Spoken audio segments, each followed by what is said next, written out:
If you like using debit over credit, don't you think it's time to also get rewarded? Well, now you can with Discover Cashback Debit. It's a checking account that rewards everyone with cash back on everyday purchases. Plus, there are no fees, period. We're talking date nights, thrifting the latest trends, nights out with your friends, and it's now earning you cash back with Discover Cashback Debit. Check out eligibility and terms at discover.com/cashbackdebit. Discover Bank, member FDIC. You better not have no plans tonight. Movie time and it's feeling right. You're looking for a love that lasts. You'll find it at Romancing the Podcast. Ooh, ooh, baby, you had me at hello. Ooh, I love you. I know. Ooh, ooh, baby, you're the wind beneath my wings. Ooh, ah, I'll have what she's having.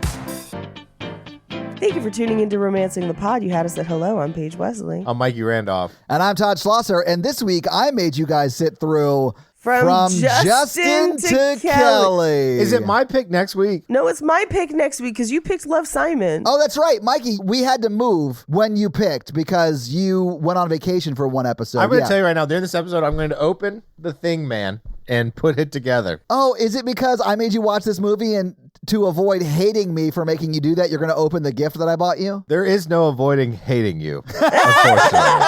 But I'm going to need something to do with my hands while you two talk about this movie, and I pretend that I didn't check my phone the whole time, because this movie is the equivalent of elevator music. Oh my God. It is, but that's really unkind to elevator music. That's very unkind to all musacs out there. Yeah, I have a lot of bad things to say about this movie, so you're going to want to pay attention. But because Todd picked it, he gets to go first. Oh, okay. That's true. I forgot about that rule. So I forgot about that rule too, and I made it like 3 weeks ago. You yelled it at us. Yes.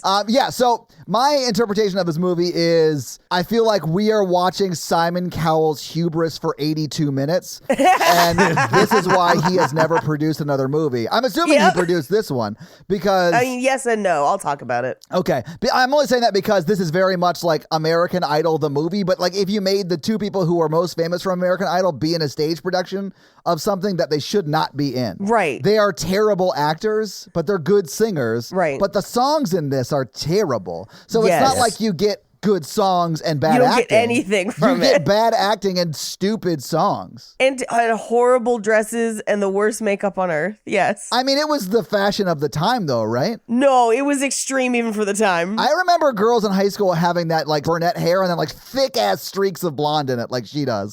I remember that. Yeah. But the clothes were way more extreme than I remembered. And the makeup, the actual makeup, because there's one scene where every piece of makeup on Kelly Clarkson's face is lavender for no good reason.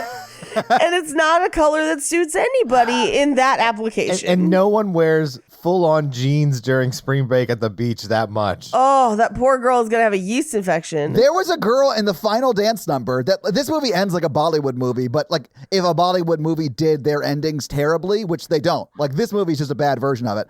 But there's a woman, not one of the principal cast, but like an extra who's like just dancing, and she is wearing fully like jeans and a long sleeve t-shirt. And I'm like, this is supposed to be Miami. Like what you would die. Unless it filmed in winter, which it could have, I guess. I bet it did.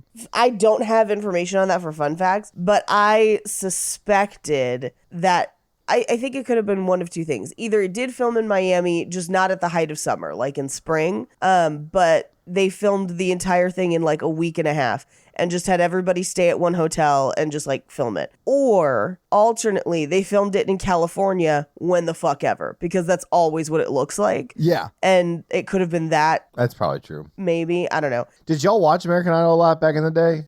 I watched this season, the one that they were on, and that's probably that one and the next one I think are the only ones I've watched in their entirety. Correct me if I'm wrong. Like they do a lot of cover songs, right? Like famous songs they sing. It's all covers. Yeah, it's all covers. How come there were no famous songs in the movie? There's one at the very end, and they do it very badly. There's two. There's actually one in the beginning and one in the end. That's right. And they do them badly, but it's because covers are expensive. Yeah. And you can only sing a certain amount of a cover before you have to pay certain amounts. So on American Idol, the show, you're only ever singing 30 seconds to a minute of a cover song. They're never singing full songs until you get to the finale. And the finale is always like the songs that American Idol has written for them that will be on their album, which always are full dog shit, like the songs in this movie. Yeah. Yeah.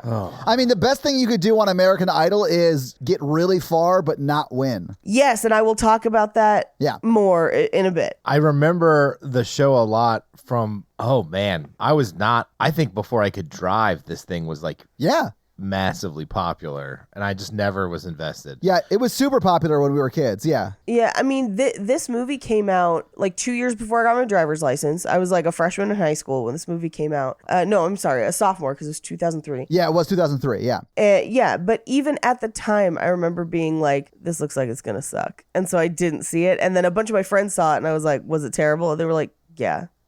And Justin won, right? No, Kelly Clarkson won. The first and only legitimate American Idol. She's like one of the only people who has won and then has gone on to actually be famous. Yeah. I mean, there are other people are like low level famous, like a little bit more famous than we are, which is very bad. Like that is not at all famous, but like they're that sort of famous. There's like small pockets of people that know who they are, but everyone else is like so tuned out. Well, there's your Carrie Underwoods. There's a handful of people over time that have gone on to be famous from it, but very, very few of them win. Almost nobody who wins ends up being famous. Yeah. And Kelly's like the one exception. But there are a number of people who were rejected from American Idol who then go on to be super famous. And I think that's hilariously funny to me. Yeah. But that's the thing with all reality shows. Like when we get to it, I'll talk about my experience with a similar show and kind of what happens.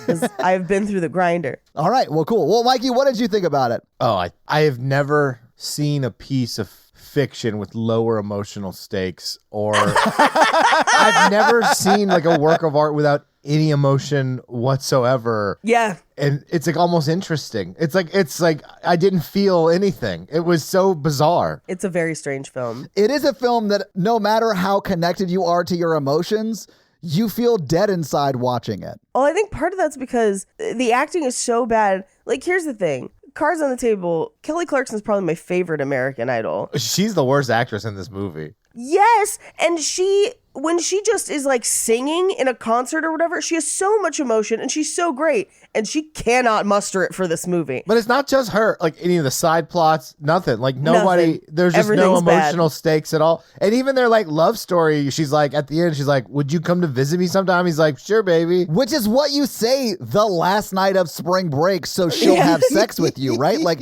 we all know what's going on. Like, they're never going to talk again. No one has full conversations.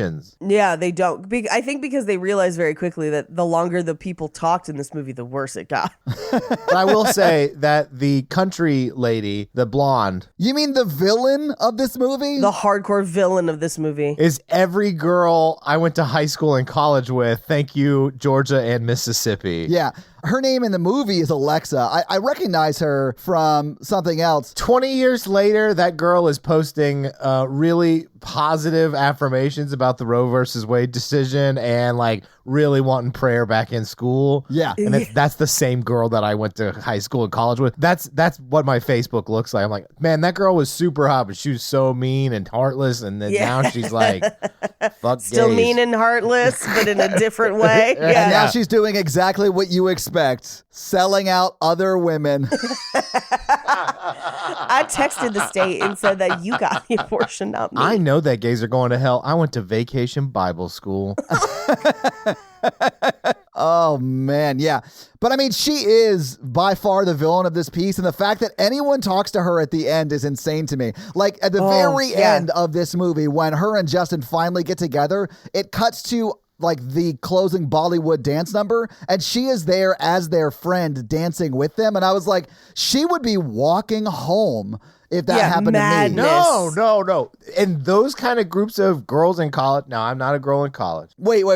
Is this true? That's true. I was a girl in college, so I'll counterpoint after he talks about it. Paige might be able to vouch or not. There are groups of friends in college who they stayed friends and all they do is constantly fuck each other over and like be totally mean to each other. I will say that this was not my group of friends, but I have watched other people's groups of friends and been like, why are you guys friends with each other? Like, why is anyone friends with these people? This person sounds like an asshole, and it seems like they just make your life bad. So why are you their friend? And they're like, oh, it's okay. I'm going to fuck her boyfriend. What? You're like, this is so unhealthy. That's the extreme version of it, because I've seen the I'm gonna fuck her boyfriend version, but I have also seen the almost more insidious version where it's almost Stepford wifey, where it's like not that I'm gonna fuck your boyfriend, but it's like I'm gonna disapprove of everything you do and make it sound like I'm doing it for your best interest, but it's really to make myself feel better. Oh yeah. Well, I feel like that's a lot of what Alexa's doing in this movie, but Alexa has... Was that her name? Yeah, her name was Yeah, in Alexa, the movie. Mikey. Yeah. When I realized her name was Alexa, I was like, oh, I wish I was here to watch this with Mikey. Like, I wish we had watched it together, because I think we would have had a lot more fun if we watched it together, because we could have been like shitting on it the whole time. Watching this alone is a sad, solitary thing. Like, you feel very alone in the universe watching this alone. I have crazy notes from watching this alone. But Alexa has real, like, bridesmaid in a VR porn coming after Mikey type energy. You know what I'm saying, Mikey? I know I should have never brought that up. No, Mikey, I'm here to give you some solace that you're not alone. Okay. Because I was at RTX this weekend, and Ifiwadi Way did like 5 whole minutes of stand-up on having a nearly identical experience to you and hating VR porn. That's awesome. I thought it was funny. I thought, okay. Yeah, he thought it was hilarious as well, and it was hysterical. Like, him talking about it was amazing. But it was very funny to me that I had like just gotten like I had Did just you go left. tell him? Did you tell him that? I did not get a chance. I barely had a chance to see my own reflection in a mirror. Like, it was a crazy 27 hours that I was in Texas. It seemed like a whirlwind that you were like just dealing with while you were there. Yeah. I mean, it looks like you had fun, but it was very quick. It was wild. Well, the Alexa I did was nothing like this, so I just want to throw that out there. Oh, yeah. I didn't feel like this Alexa was like the Alexa you dated. No. This Alexa is every girl I went to Mississippi State with. Yeah. Not every girl, but a lot of them, because some of them also listen to this podcast. And if you do, you're listen. not like this And girl. if you do, it wasn't you. Wink. Yeah. Hashtag not all Mississippi State blondes or whatever. I had some like huge flashback moments. Right. What did you think about this movie, Paige? Oh, it's terrible. This is a train wreck. First of all, it's only 82 minutes long, which mercifully, only 82 minutes long. I thought I missed some stuff, but like really just like there's nothing. It's like the vacuum of space. When there was 11 minutes left, Paige, I thought the movie had been going for 2 hours. It felt that way. And I looked at my phone to see like how long the movie had been going. And I was like, holy shit, I'm only like 70 minutes in. And it feels like I've been sitting here since yesterday. Yeah, I mean, all the clothes are heightened versions of crazy shit we used to wear at the time. Sure. And I was like, I hope that never comes back. I know Gen Z is like getting into our fashions from the time, but like, don't bring this back. And I love Kelly Clarkson, but holy shit, she's terrible in this. Like, and she hates this movie and will openly talk about hating this movie. So I feel good that she knows, like, I don't feel bad talking shit because she was like, yeah, I didn't want to do it. Like, they forced me to do it contractually. Yeah, I was actually looking at box office information, and I sometimes, if we do a movie that's like, it bombed, like there's a website called Bomb Report, and I looked up from Justin and Kelly's Bomb Report, and at the very top is a quote from her that says, yes, and this is in quotes, I knew when I read the script it was going to be real bad. But when I won, I signed a piece of paper and I could not get out of it. 2 words, contractually obligated. So she didn't want to do this movie. She was forced to do this movie, which is terrible because she's a great singer, terrible actress, and they're different skill sets. Like they are different skill sets. There are people who are great singers and also amazing actresses. Kelly Clarkson's not one of them, and that's fine. She's an amazing singer. Let her stay in that lane. I mean, she was was terrible in this movie. But this movie, I mean, like It's mostly the movie's fault. yeah, I mean, like you can't purse out the cause and effect here. And all I'm trying to say, I'm not gonna rag on her too hard because the script, the songs, the setting, the people, everything is bad. That is fair. I think if you put her in a good movie, she could probably do okay. Like, I don't think she is so unskilled.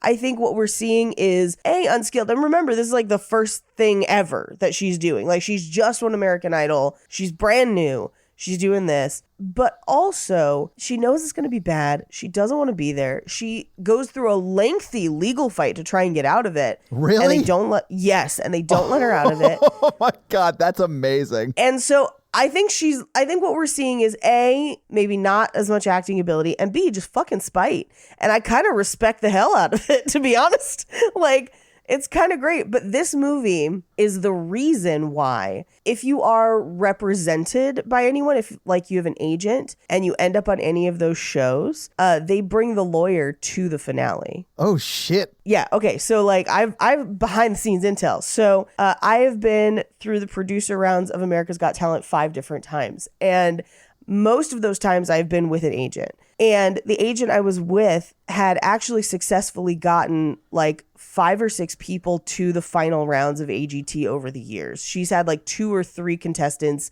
place. That's awesome. But she is not dumb. She's a very smart lady. And when Drew Lynch was on, he was her client. And they had the lawyer on the phone. They got to the finale and they basically told him not to win. Like, yeah, they're like, do your best. Don't look bad. But if you win, we're going to have to try and do everything we can possibly do to not sign the contract, because they knew it was bad shit like this. And so when I went through, she literally, like, as they were turning in my packet of stuff, she was like, here's the deal. Get on to at least one of the episodes where they show your hometown and show your face. Yeah. And then dip out. Like, do not try to win this, basically, because it is not winning if you win.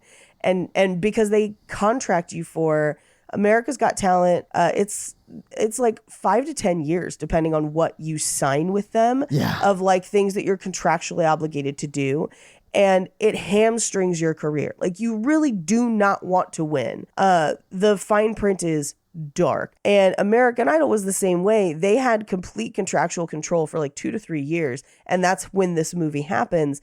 And Kelly didn't have a lawyer at the finale and couldn't get out of it. And so that's how this movie happens. Because literally it's like that night they're making you sign papers. Yeah. And they do it on purpose because they know that if you win, you're like, oh my God, I won. My life is changing. I get to move to Hollywood. And they're like, yeah, of course you do. Just sign this. And it is death if you sign it. So if you're smart, you show up with your agent and your lawyer and they say, we'll review this and send revisions back to you. Yeah. And yeah, just don't take it. Don't even take the money. It's not, just don't. Yeah. It's like a whole thing. There you go. But yeah, this movie's terrible. Yeah, it is a god-awful movie. But do you guys want to talk about it scene by scene? Maybe we can get through it? Yes, hopefully fast. Oh, I mean, I don't think this is going to take us very long to get through. Like, if you take out the songs in this movie, it's 30 minutes. Yeah. It's terrible. Oh, Buttercup. Yeah, Natalie's going for a walk, so I'm going to have her in here with me. All right, so let's get into the movie. Please. We open on Kelly Clarkson singing country music in a bar to one terrifying fan who is also kind of a villain. Oh, yeah, he's fully terrible. I mean, I think it's okay to, like, have a crush on somebody and shoot your shot, but he becomes terrible immediately when he's like, what about Hurricane Trevor or whatever his name is, coming back around to, like, knock you off your feet or blow you down or whatever. Luke. His name is Luke, but he's got hella Trevor energy. Yeah. But I'm here every night. Yeah, I'm here every night. I know. Stop. Yeah, please don't point out things that are negatives about you in trying to get me to date you. Right. She's like, I hate spring break. I don't want your spring break. I don't want your life. I don't want to be your wife. Yeah. But Todd, I thought you'd appreciate this. She's wearing the requisite amount of layers for the time. Yes. Which was too many layers. Yes. Which is one thing. As Gen Z has dipped their toe back into the fashion of this time, they didn't bring back the layers. No, they didn't. I mean, they got oversized jeans and that's it. Yeah, they stopped at Jinkos and butterfly clips. And I'm like, gotta take it further. I know, man. You got to layer up, man. You got to protect yourself. Yeah. You gotta somehow layer, but also still have it be a crop top. Yeah, that's what I was saying. I don't remember that many crop The tops low when I was rise jeans. Yeah. We used to get in trouble for it at school because my school had a dress code, and like if your jeans were too low and your layers were too high, they'd send you home. Yeah.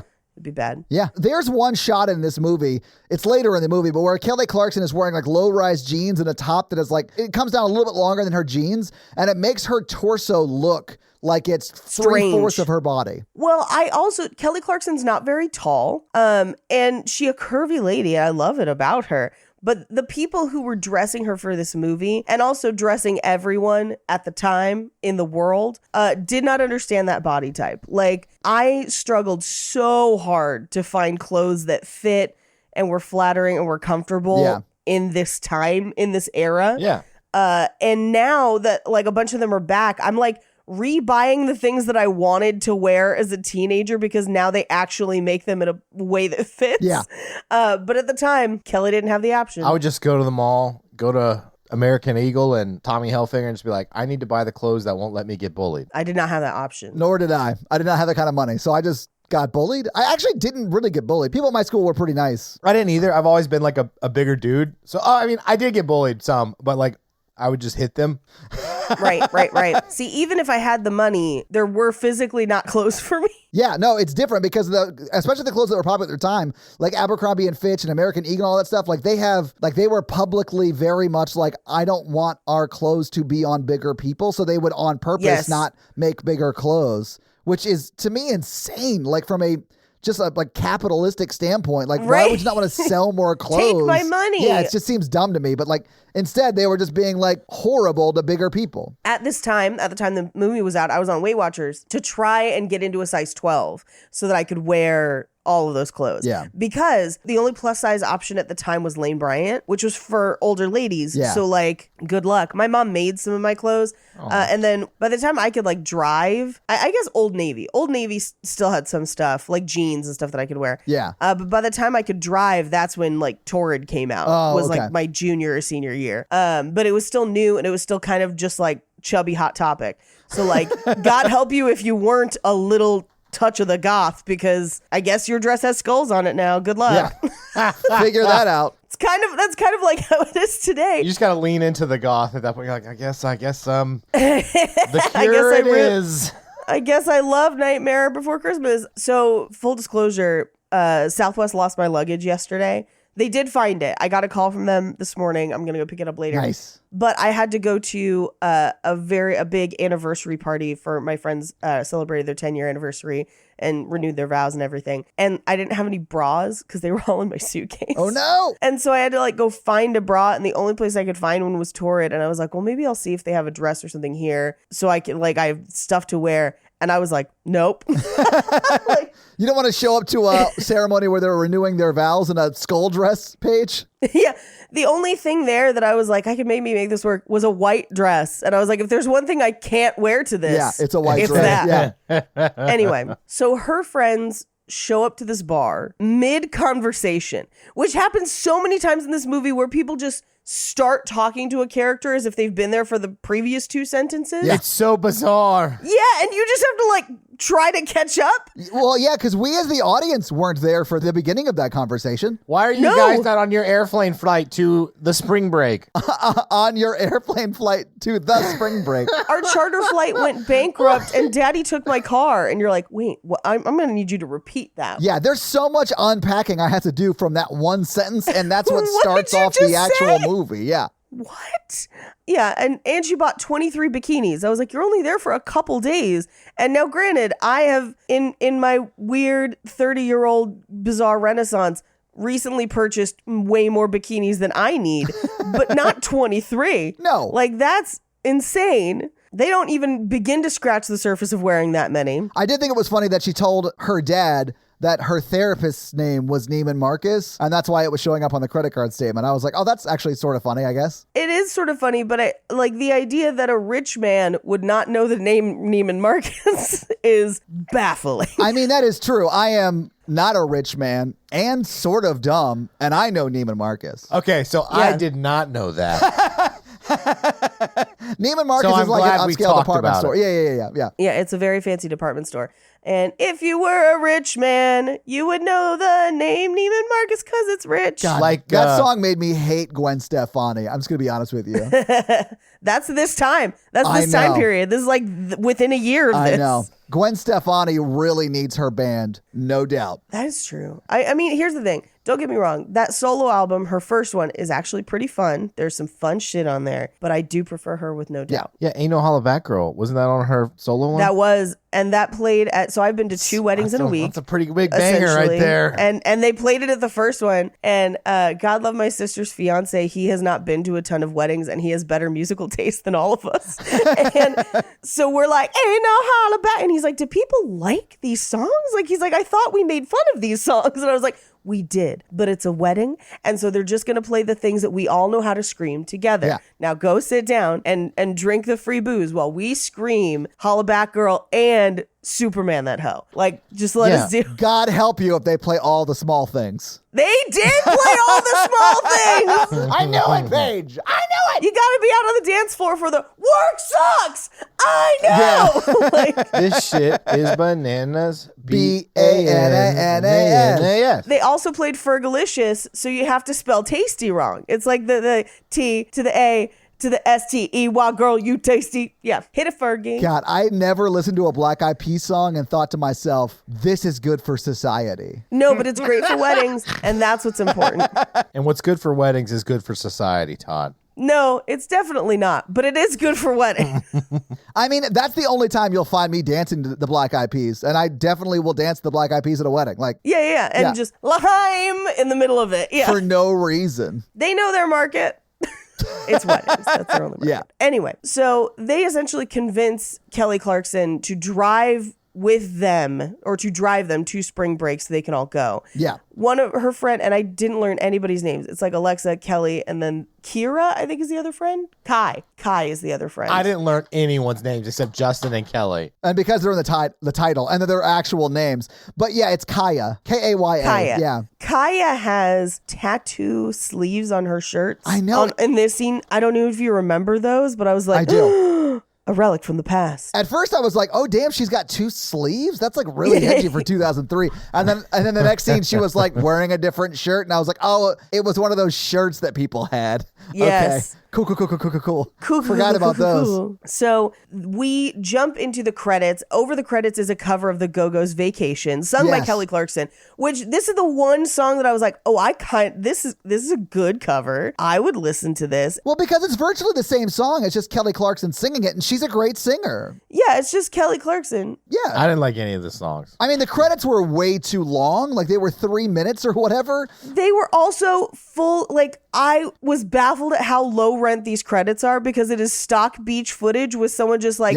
using, it looked like they made them in Apple iMovie, just typing credits over. It was bonkers to me how bad these credits are. That was like pretty big software back then, though. It was like revolutionary. It wasn't, because at the time I was in school and the art classes at my school allowed me to learn some video production stuff. Oh, that's cool. We had iMovie and then we like raised money, or my teacher did something. I don't know how he convinced people to pay for it, where he got us the first version of Final Cut Pro Nice. Okay, cool. and had me and a couple other people install it. So we then learned on Final Cut Pro. And we could have made way better credits Oh, yeah. as high school students than the credits in this movie. What is that line in Love, Simon? Like, this doesn't even look like a talented fourth grader did it. This is like Deeply a basic average fourth fourth grader. Deeply average. That's what it was. Yeah. It definitely looks like a deeply average fourth grader put these credits together. Yeah. They're so crazy. And then it listed out the screenwriter, a person named Kim Fuller. Now, Kim Fuller is a man.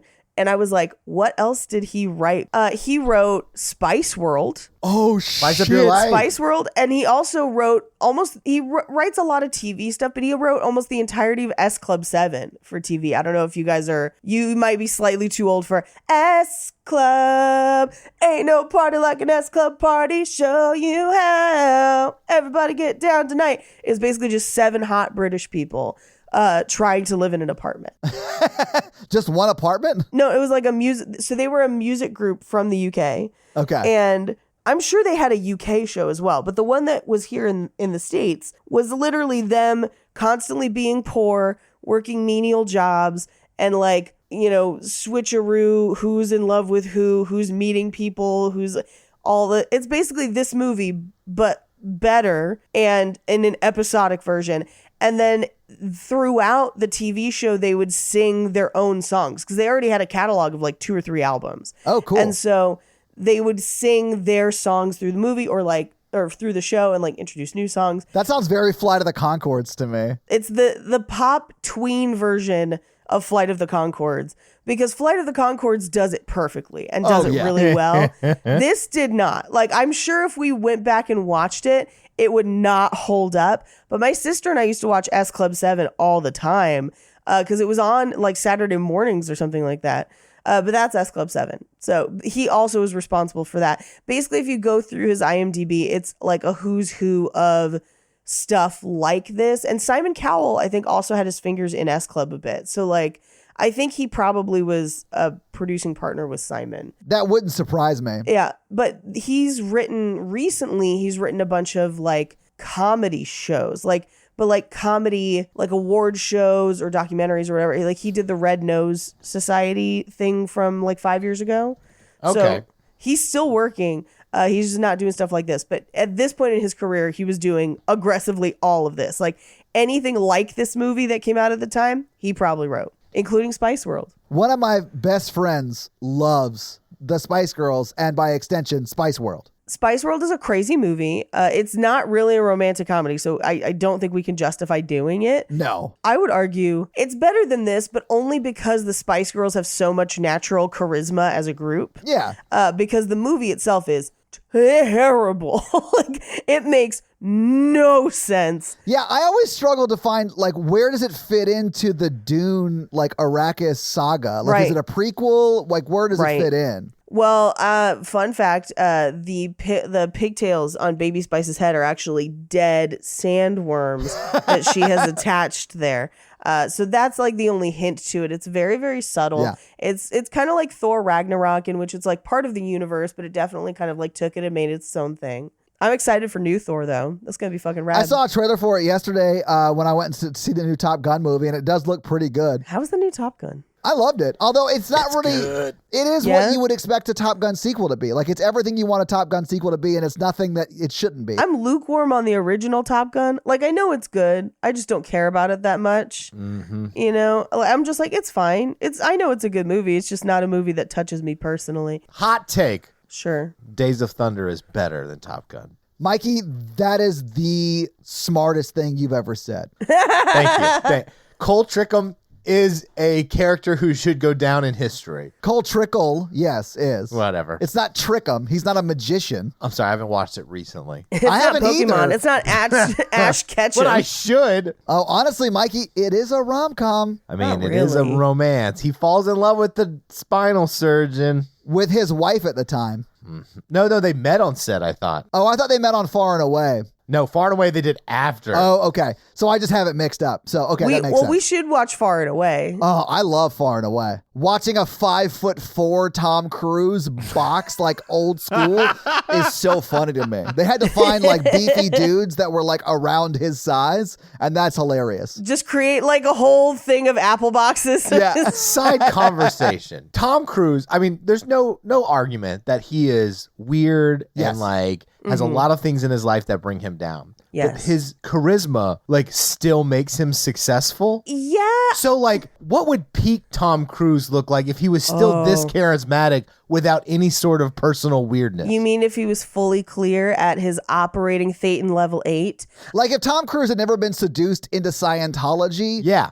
like would he be just unstoppable because everyone would be in love with him? Yeah, probably. Maybe, or I have to be careful the way I say this. So Scientology puts so much effort into him. Yeah. They run his life. But they also, when he was younger, were very like, Scientology is a lot about discipline and they use it to keep people down. 100%. That's why they're evil. But in doing that, the people that they want to raise up, they really do help elevate. Yeah. And so I think in some cases, the reason that Tom Cruise is where he is because of Scientology to a degree, because he is absolutely talented and would have probably at minimum been very, very famous without them. But I think the like cachet he has and the money power he has in Hollywood is tied to Scientology, which is probably why he'll never leave. But anyway, I have a confession to make. I'm your fool. No, what? One time, many years ago, not many years ago, but like a few years back, I had a one-night stand with a recently ex-Scientologist. I remember this, Mikey. Oh no. Did I talk about it already? You told me about it. I don't think you've talked about it on a podcast. I don't know about this. Yeah, I don't think you talked about it on a podcast. I feel bad for that lady for a lot of reasons, not just you. That's so hurtful. Not you, the Scientology part. Oh, yeah. With Mikey was the first time she had ever gone completely clear. She was like, I didn't think women could experience that. I thought it was a myth. I'm so full of your thetans. I got done. I was like, I just put my aliens in you. How recently was she out? Like a month, which caused some issues. That's bad. I mean, that's not bad. Congrats to her for getting out. I hope she stayed out. Yeah. She was like, her whole family left at the same time. Okay, then she probably stayed out, hopefully, fingers crossed. Here's the crazy thing that they do when you leave is that they charge you for every service they've ever provided you. They consider it debt that you have to pay back to them. Just like my old gym. Yeah, it is kind of like a gym. Leaving Scientology is a lot like trying to cancel your Planet Fitness membership. I've always said it. I can't. I am still a Planet Fitness member, and it's tied to my checking account, and I don't know how to. That's Scientology, and they will just try to charge you. Have y'all ever gotten so backwards, like messed up on your finances, where you're like, I'm just gonna lose my debit card, and everything will cancel that I don't need, and then I'll start over again. Oh, you mean like that time I showed my debit card on stream, and everyone in the world saw my credit card number and expiration date and like CID number? Yeah. I've been through that, Mikey, because I'm an idiot. I'm so glad that like the number of times I've watched you Twitch stream is twice, and half of them you've done that. Yeah. And we were like, we're going to Twitch stream more. And then that happened. And you're like, I don't know, man. I just like podcasts. I honestly would stream every day if I had time. I love it. It was so much fun. I just don't have time. I'm so busy. Do you guys, and I realize the answer really is no, but do you guys want to get back into this movie? The girl didn't return my phone calls because I told her I was part of the Seaman org. It's the Sea Org, Mikey. I know, but like Seaman, you get it. I get it, and so did L. Ron Hubbard, and that's why there's a dark history in the. I don't want to. Paige, stop ruining my joke. Oh, you mean like their 99-year lifelong contracts? That 99 years? No, it's a billion-year contract. Oh, that's what it is. That's what it is. It's your yeah. subsequent lives as well. Yeah. Oh, like American Idol. Yeah, exactly like American Idol. That's why they were sorry for 2004, because that's just the beginning of your contract. Okay. I was wrong. Let's go back to the movie. So are we still in the bar and then like they're talking about the plane getting No, they've just gotten to spring break. Okay. There's not one alcoholic drink in this movie. They're drinking the entire movie. They're drinking the entire movie. Did you see any beer cans in the background of any of these scenes? Yeah, but also he drinks like a full pint, like in a draft glass. And then they're all drinking like fruity bullshit hypnotic drinks because that was the drink of the day. And that's why all of the drinks are blue. Because Hypnotic was still popular and everyone was drinking Adios motherfuckers. Okay. I only know because 4 years later when I got to college, it had made its way to like college level at the frat house that people were making Adioses. All right. So they're buying a bunch of blue Curacao at Costco. Anyway, so we meet our group of guys, which is the strangest group of 3 people that are somehow also friends that I've ever seen. And they are party promoters. Yes. While still being in college. We have Justin, who has no discernible character traits. We have his friend, who is a ladies' man, who looked so familiar. I couldn't figure out what else I'd seen him in. And I looked him up, and now he's like an artist. He's a painter, and his art's really good. Really? I was like, good for you, dude. Man, I'm glad he found his skill set because acting wasn't it. It was not it. It was not it. I was like, I'm glad you moved on to bigger, better things. Yeah. And then their third friend is Nerd 101. His name is Eddie. Eddie. Is Eddie? I learned no one's names. How did you learn their names? Because I'm looking at IMDb. I did not learn their names watching this movie. No. They never use names in the thing except Justin and Kelly. Like everyone else is like unnamed. Yes. Right. But Eddie is the sort of nerd who's been talking online with the woman for a whole year. And Right. when they meet up at the very, very end, she's talking to him about talking to him for a year online and doesn't realize that that is him. Right. Which is insane because she knows what he looks like. We see her with a picture of him. They've sent each other photos. He's wearing a hat and he got a tan, okay? Sunburn. You got a sunburn. Remember to wear your sunscreen. I really hated that she didn't recognize him. I was like, we saw you 3 times in this movie, and all of those times you were holding a picture of him. Yeah. But it was like a headshot. It wasn't like a photo you would actually send somebody you've been talking to online. It would have been way funnier if it was like a school photo, but like the kind we used to take, like Olin Mills, just like. Yeah. Or like glamour shots. Back when I was love it. catfishing on AOL, I would only send Of course you did. my professional headshots. I mean, I use my professional headshot for almost everything, and it's the picture they use at work, like my day job. And everyone's always like, why is your picture so nice? And I'm just like, that is my headshot from 6 years ago. Thank you. Paige, That's hang on one second. I have to beautiful. unpack something. Mikey, you said when you catfish people, you would send them your professional headshot. That's not catfishing. Wait, are you pretending not to be you? And then you send them a picture of you to like throw them off? I think you're talking about the wrong headshot. You had a professional photographer come and like snap your tip. What's wrong with having a boudoir shot? A boudoir, not boudoir. Boudoir? A boudoir shot is when it's like very hick themed. You're wearing a straw hat, nothing else, and holding a Budweiser. You're just holding cans of Bud Light in front of your nipples. So I wasn't, but my penis was wearing a straw hat with a corncob pipe. Where was the corncob pipe? Todd, don't ask that Todd, question. come on. I don't really like sounding jokes. We're going to have to move on. You don't like the sound of them? No, I don't. I don't get it. And honestly, since I watched the first episode of the most recent season of Boys, there's no way I'm ever going to try that. Oh, yeah, because that guy exploded. That's not for me. It's so crazy. Anyway, so they're club promoters and they have a whipped cream bikini contest and they are the Pennsylvania Posse. And I'm like, that's the worst name for a group ever. Yeah. And then they're like, their promoter name is like BR and J, Brandon and Justin, basically. Yes. But this whole conversation is just like, he's been cyber chatting. The other guy is a womanizer. Well, it seems like Justin and Brandon are both womanizers. Like they're both, we Yeah. got a new woman every night, which we never see any of them with a different woman.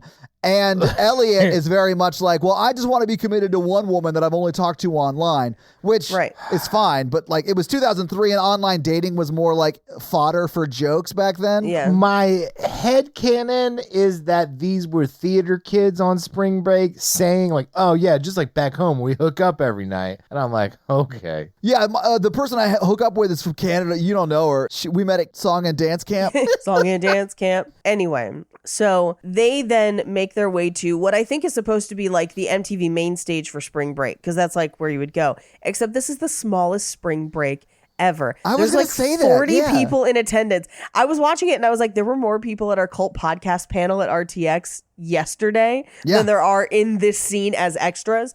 But then even funnier, because this is our first song where Justin and Kelly kind of like see each other and dance around each other. But if you look, only like half the extras are doing the dance. The rest are in a circle around them just watching. Or they're just standing there dancing completely differently. Yeah.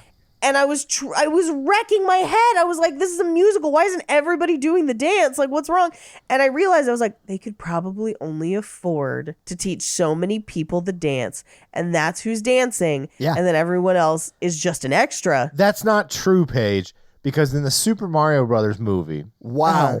that there's like 100 extras and they all do the dinosaur. Yeah, I know. That's how it should be. That's the correct way to do this.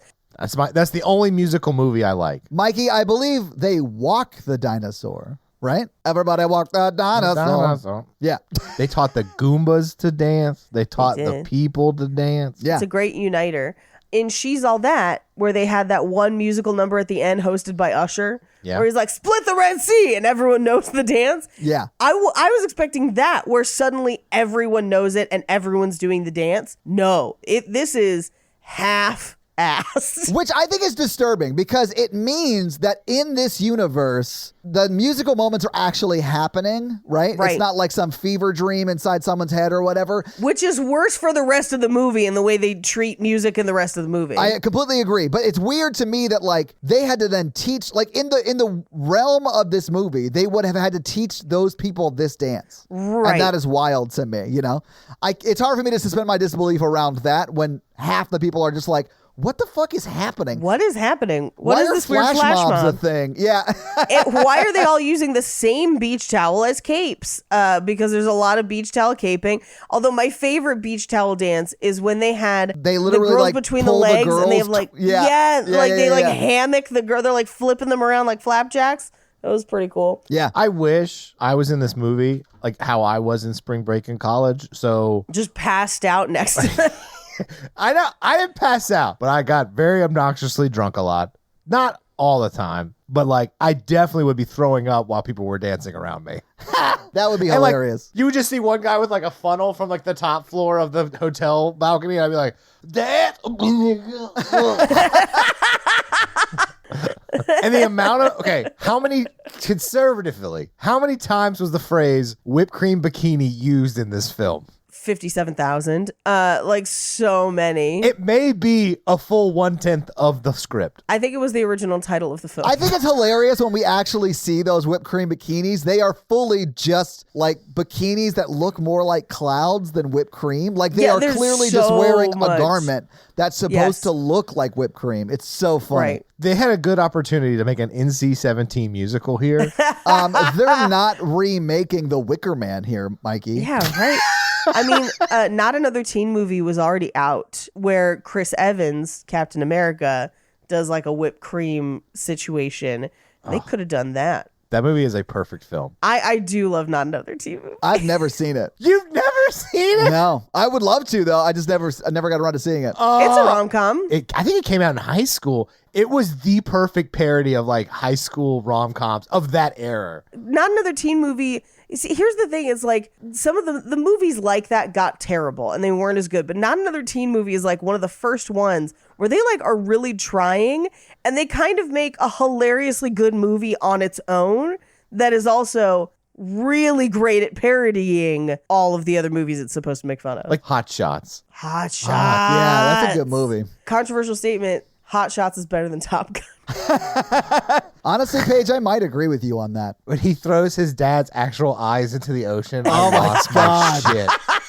It's so funny. When he pops that olive out of her belly button. and Into catches her it. mouth? Oh my God. He cooks eggs on her stomach. That's how hot she was, Mikey. That's how hot she was. Oh, and a good sequel too. When he's riding the motorcycle and she's riding the horse and they keep Yeah. one-upping the tricks that they're doing. Yes. It's Yes. so dumb. I got to watch Hot Shots now. Fuck. It's so funny.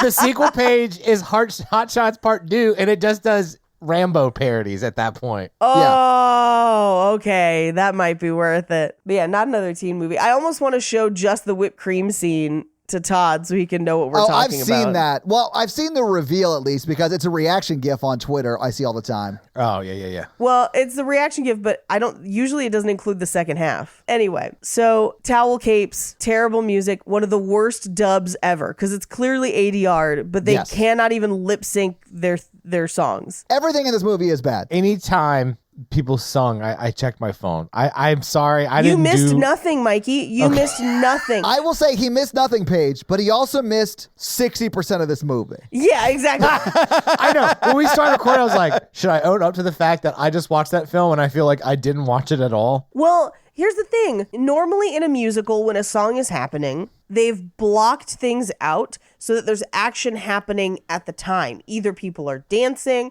or they're moving through a scene and singing, or it's telling you story points that you need to know.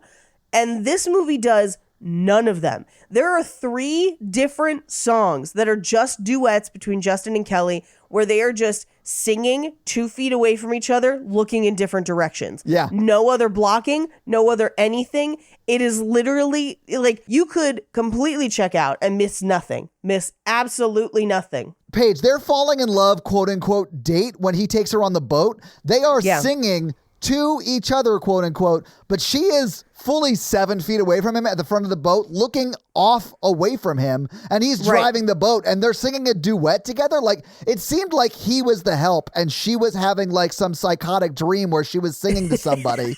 It's like none of it makes sense. Honestly, that sounds hotter. At parties, they'll be walking and looking for each other, and the camera will follow them. Yeah. So that means that even as a party is going on, we're not seeing any of it. We're just tracking on them, and they're singing just like to each other, but not to each other in a duet. And we're missing the action going on in the scene. Yeah. So it's very boring. This is actually a very boring movie. Yeah, incredibly boring. I didn't actively hate it because that would take emotion, and I got done, and I just felt like nothing had happened to me. Right. I feel like this is a film that they would show in like Eurasia or another one of those fake countries from the book 1984. Like, I was like, oh, this is what you would show a populace if you don't want them to like feel emotions or like understand what art is. Yeah, like in Gattaca, where he doesn't take his pills. Yes. This is the perfect post-apocalyptic movie to show your citizens.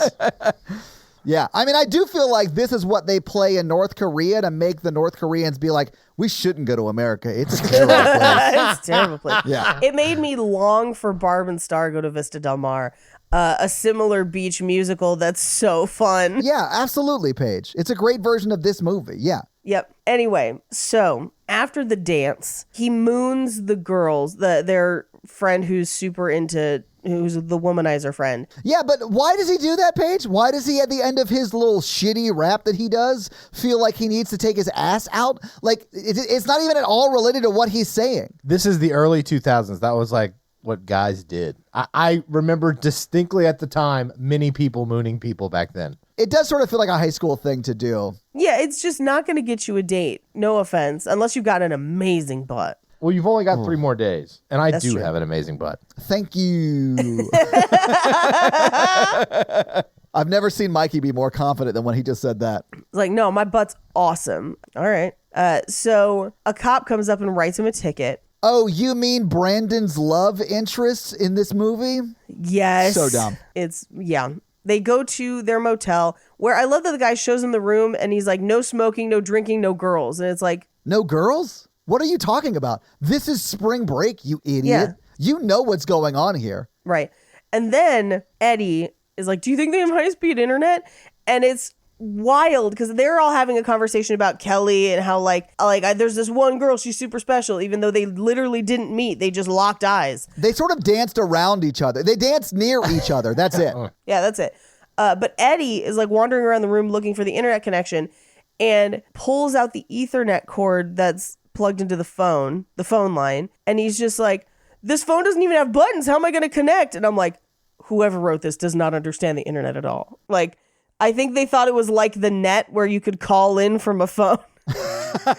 First off, love the net. It's a terrible movie, but I'm here for it. Or War Games. Is War Games the one where he hacks NORAD with a phone? I love that movie is about there's a button in a Doom game that gives you access to everyone's information. Honestly, it is a very wild movie. You're right, Mikey. But it's not as good as this movie.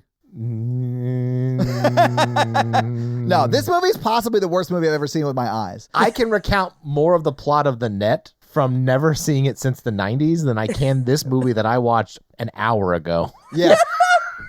I mean, it just kept making me wish I was watching other movies, including The Room. Because at one point I was like, this is as bad as The Room, but The Room is more fun. I thought I was missing scenes because I was like, well, why does he like her? They have not talked or kissed or had chemistry. I don't know. I honestly thought Justin was into Brandon. Honestly, I'm here for that movie. Fire Island Part 2.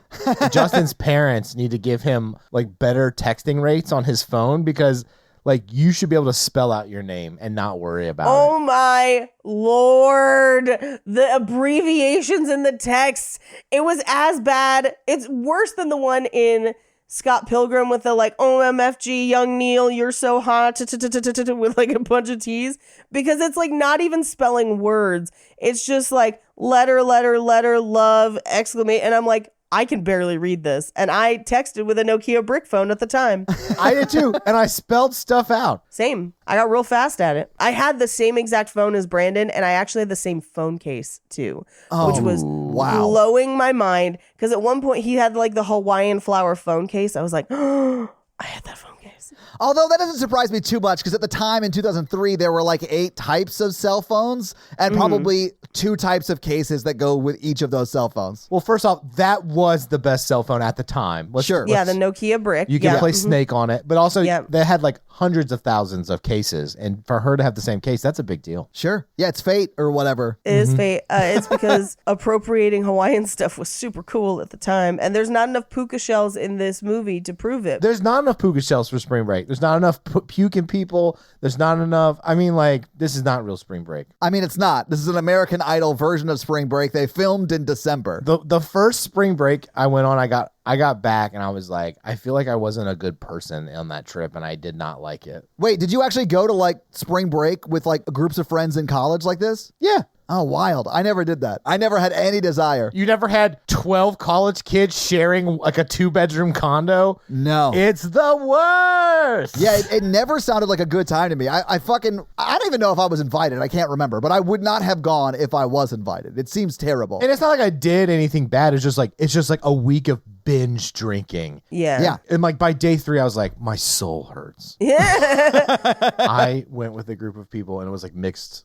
It was like my friend, his girlfriend, all her friends and our friends, and we all went together. And like one night this girl like comes back, or the next day she's like, I don't know what happened last night. I hope I wasn't like attacked or anything. And I was like, Oh God. she was like very nonchalant about it. And I was like, why? I'm scared. You're like, I'm not a therapist yet. Yeah.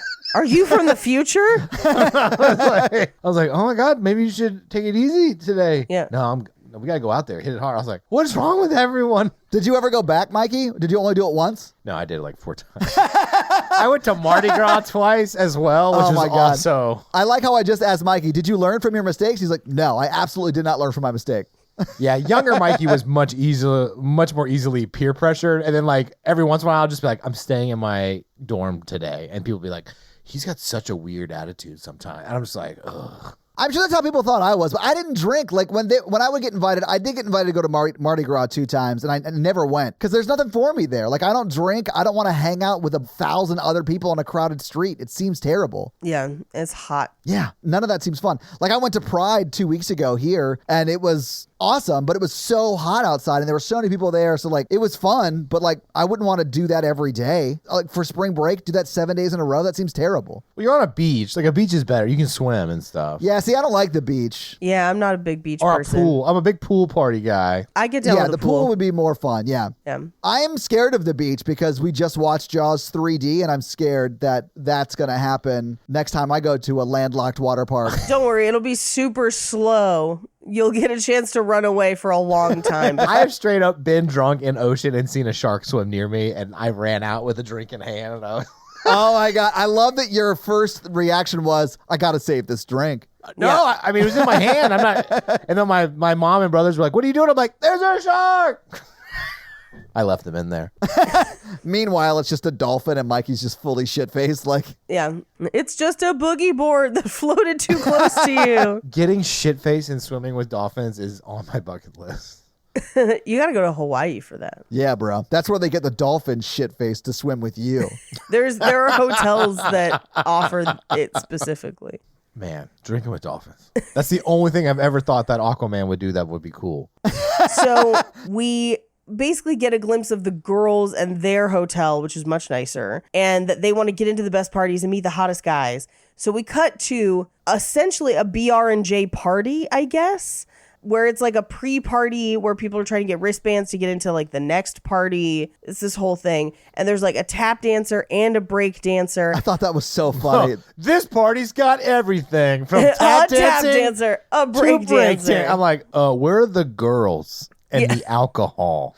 Well, this is the one where they're like looking for each other at the party, singing about each other and the strong feelings they have when they've like not actually met. They've not really ever talked. Like, I think they sang something, like they sang like a line to each other in that first song, Right. but they haven't hung out. Like, he Right. just knows she exists. I don't know. This whole plot was so terrible and like all over the place. I didn't even try and follow it really. Yeah, it's ridiculous. So Alexa finds out that Justin has the wristbands that allow them to like skip the line to get into the party. And she does the dumbest shit ever, where she steals them and then announces that she has them. So everyone tackles her and they don't get any. And then she holds up her last one and goes, I have one left. And then someone and- steals it. Like, why don't just shut up, Alexa? Shut up. Alexa, stop.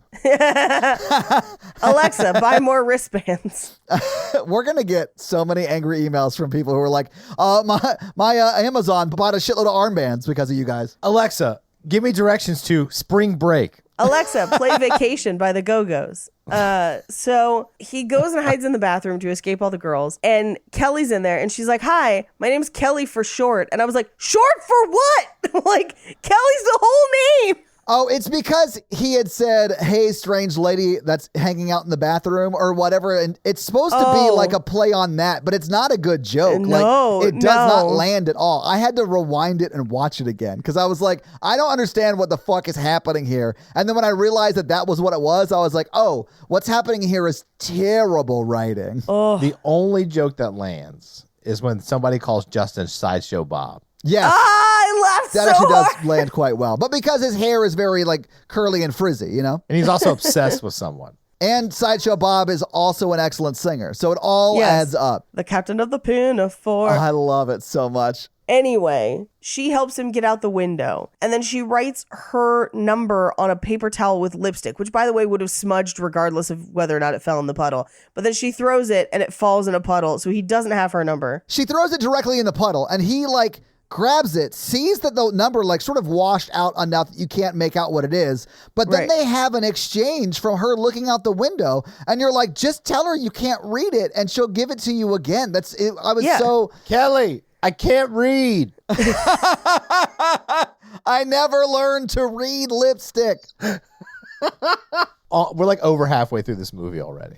I know. I mean, good, because we've been talking for an hour and 20 minutes about it. Yeah. So we cut to Kaya, who has spilled punch on her outfit. Yeah. And a waiter helps her get the stain out. Oh, I think you mean a waiter molests her off camera during this scene because she spills her drink on her crotch and then he goes and gets a rag and he is cleaning up her crotch. I mean, he could clean up my crotch. He's the hottest guy in this movie. I mean, he was a handsome devil. And honestly, I do feel like his date is the best date that anyone goes on in this because he's like a local. His date is Dirty Dancing Havana Nights in the middle of this movie. Yeah. And I thought for sure, I was like, did this movie copy Dirty Dancing Havana Nights? Which we should also do on this show. It is not a musical.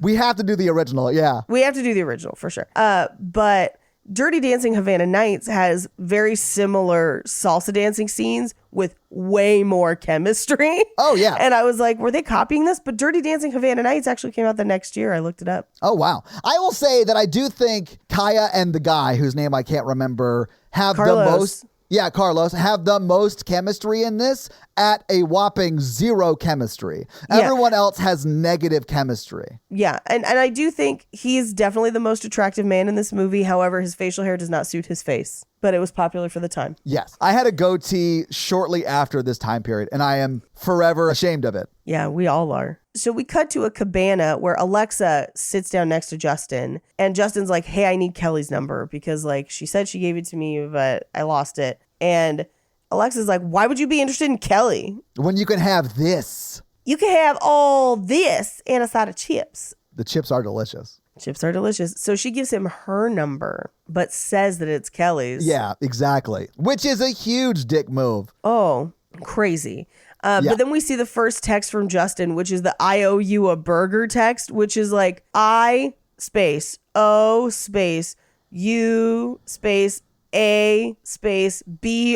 ABRGR love Justin. And you're just like, what are you saying? It's okay, though, because Kelly runs it through her Enigma machine. Yeah, thank God they had Benedict Cumberbatch to make the code-breaking machine so she could read it. Also, at this point in time, Benedict Cumberbatch was busy making a little movie called Atonement, or about to make a movie called Atonement. Such a terrible movie. But that sex scene with James McAvoy and Keira Knightley in the library, though, oof.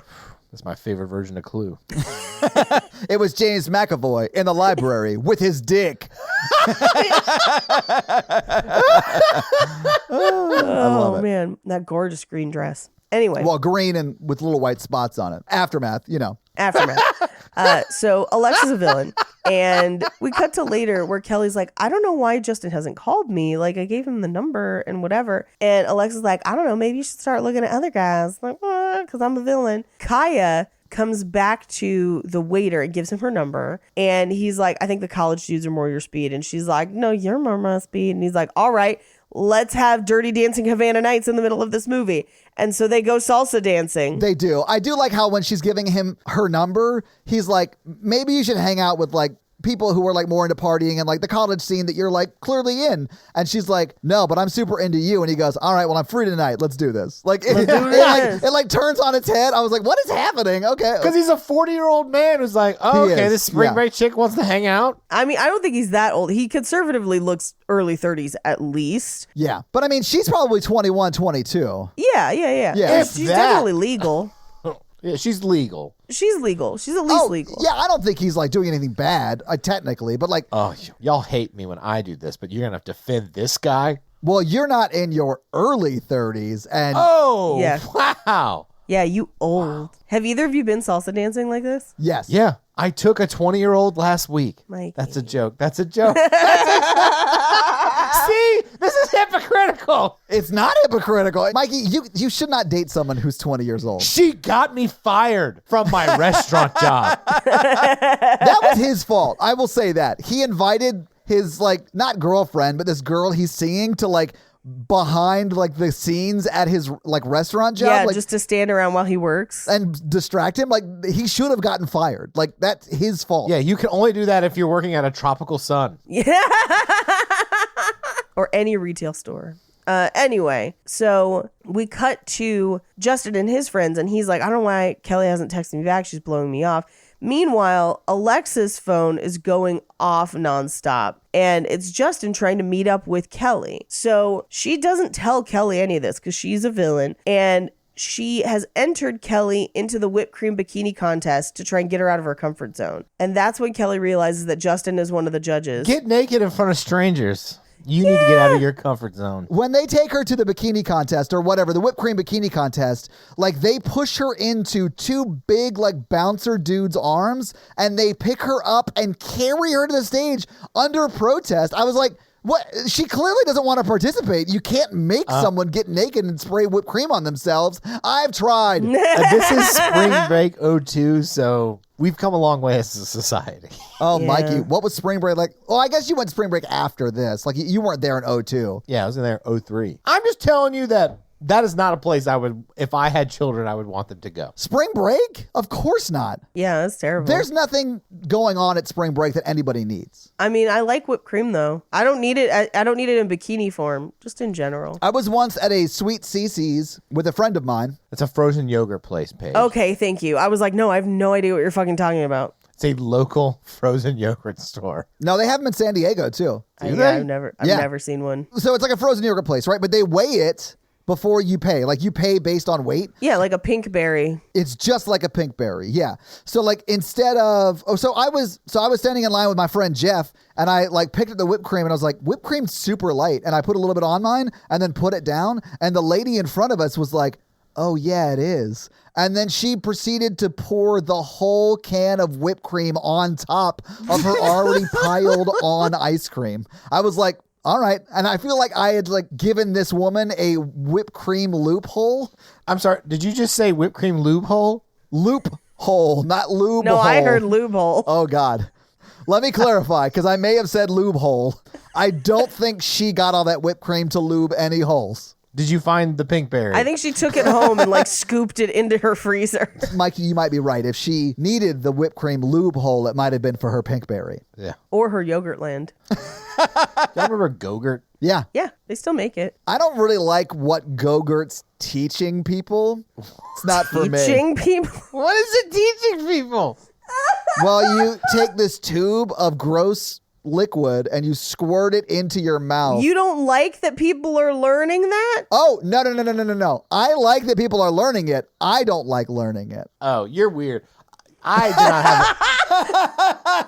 Mikey loves the snowball. I was like, yogurt on the go? What am I going to do next? Eat carrots when I'm out? When do you eat carrots? I don't want healthy snacks on the go. You want a salted caramel Twix king size to go. Left. The left side. Oh, I thought you meant like to go left. I was like, well, what do you do to go right? I can't go right. I'm like that guy. You mean From that Zoolander. movie. The movie is the guy's name. You may as well have just said the guy from Zoolander You know, that guy that drinks the orange mocha frappuccinos. and gets in gasoline fights. Can't do gasoline fights now. It's too high. Yeah. So she grabs a can of whipped cream and sprays him and walks off down the beach. And he has to like follow her there. I wrote you text messages every day. Every day for a week. That's how I am dating now. I'm like, you want to hang out now? I text you 4 days in a row. It's not over. It's never been over. What blew my mind is that he is like, did you get my messages? And she's just like, what messages? And he doesn't ask any questions about it. Yeah, there's no follow-up because immediately that would have cleared up the problem and it would have, like, this movie would have been 38 minutes long. Yeah, we do get a brief interlude of Eddie trying to meet the girl from online getting dragged into a volleyball game with the second hottest guy in this movie. And it's just a volleyball man. And his quote-unquote girl that he met online is also there with the picture looking for him. Not looking, Right. just looking straight ahead. Because if she would have looked to the left, she would have fucking saw him. That's true. Yeah. Yep. So Kelly gets a cheeseburger and he accidentally dumps hot sauce on her. Oh my God. But which would have hurt like a bitch. It's my go-to move. Dumping hot sauce on them? Yeah, it'll burn your skin a little bit. It's like not good, especially in a swimsuit. Risky. If you like skin irritation, I'm the guy for you. Oh no. What are you going to do to them? Nothing but those friction burns that we used to call something else, but we shouldn't because it's like... What do they call them now? I just friction burns, but bring your back. Crisscross second-degree burns. So they agree to meet at 4, and he's like, we're still on for 4, and she's like, still on. And again, nobody asks any questions. Right. We cut back to the bikini contest where they've made a bunch of money, but the officer shows up and writes them a ticket because they didn't have an event permit. We cut to Justin and Kelly go to the marina, and they go on a boat. And this is where, for a full 3+ minutes, they just sing while looking in different directions on a boat. It's bonkers, man. So this is the scene where they fell in love? Because I thought they were Yes. still fighting in this scene. And their faces are emotionless. Emotionless. For people who sing with a lot of emotion, just flat. Yeah. But Mikey, to your point, they are sort of fighting in this scene, but they also fall in love at some point. I mean, there is no scene that indicates that they are in love ever. They do say that they are, but they definitely aren't. Yeah, they've barely met. And this song is supposed to be their, like, something there from Beauty and the Beast. The, like, but now Yes. he's sweet and almost kind. And you're Yeah. just like, no, there's nothing. No. Yeah, he didn't buy her a library Yeah, he didn't buy her a library and dresses and save her from wolves. or kidnap her for a year. A year. Can you imagine spending every day with someone for a year? Yes, I had to do it for 2.5 years. We were trapped inside. I did it alone. I've honestly rather enjoyed that part of the pandemic. Honestly, we made a lot of bread. Yeah. Must be nice to have significant others instead of significant problems. It is pretty great, Mikey. I'm very sorry you're struggling in that department. No. I loved working 10-hour days for like 2 years in a row. Hear me out, though. Here's what I want you to do to prepare for next week to make your life better. Okay. I want you to kidnap somebody for a year. Oh, no. This is terrible advice. I'd have to keep them in this guest room. Yes. And then choke slam them into the shower. Yeah, so you got to make sure your shower is big enough for the Yeah. choking. You need a shower roughly the size of a bedroom. That's going to be so much money to expand the house. I know, but it's worth it. Do you want a soulmate or not? Yeah. You also need a yacht. God dang it. Can I just get rich? You have to add an addition onto your house that's as big as your house, but it's just a shower, and buy a yacht in a landlocked state. Yeah. I hire a contractor to make me a secure bathroom where I can kidnap someone and also keep them there for a year. And they're going to be like, oh, cool. How does that phone call go to the contractor? What are you building? I'm building a 2,000 square foot shower. For what? Kidnapping. All right, so here's your quote. If there's one thing I know about contractors, they don't give a fuck. They don't. Okay. That's why I said, okay, here's your quote. Like immediately they would be like, oh yeah, I can build that. Yeah, but it's going to be like your budget's a little low. You're going to need some more money, kick some more money in for that. Yeah. All black tile with gold. Okay, buddy. What are you, a Trump? What are you, a mob boss of indiscriminate origin? He tried to kidnap that election and choke it in the shower. Oh no, you're ruining it for me, Mikey. You're ruining it. I want a shot-for-shot remake of 365 where it's just Donald Trump as the male. Oh no. Anyway, we cut to Carlos's work where Kaya is visiting but also distracting him at work, and his boss comes in and is like, hey, less talking, more chopping. Is that a college girl watching you work in our kitchen? Like the health inspector's here. I mean, that's what I mean. Like he should have been fired. Like you should not let him back there to do that. Yeah, well, and he does get fired, but it's because Kaya steps in and puts her nose in his business. Yeah. But he is like, thanks for getting me fucking fired. Bye. Then we cut to, I think they call it like margarita madness or something, but it's essentially Brandon rapping while other people drink margaritas. And I'm like, this was not thought out. This was like, what is this? I think what you mean, Paige, is this is the best party spring break has ever seen. No. You mean Doctor Strange and the margarita madness? You could have strawberry or original. The combinations are endless. Yeah.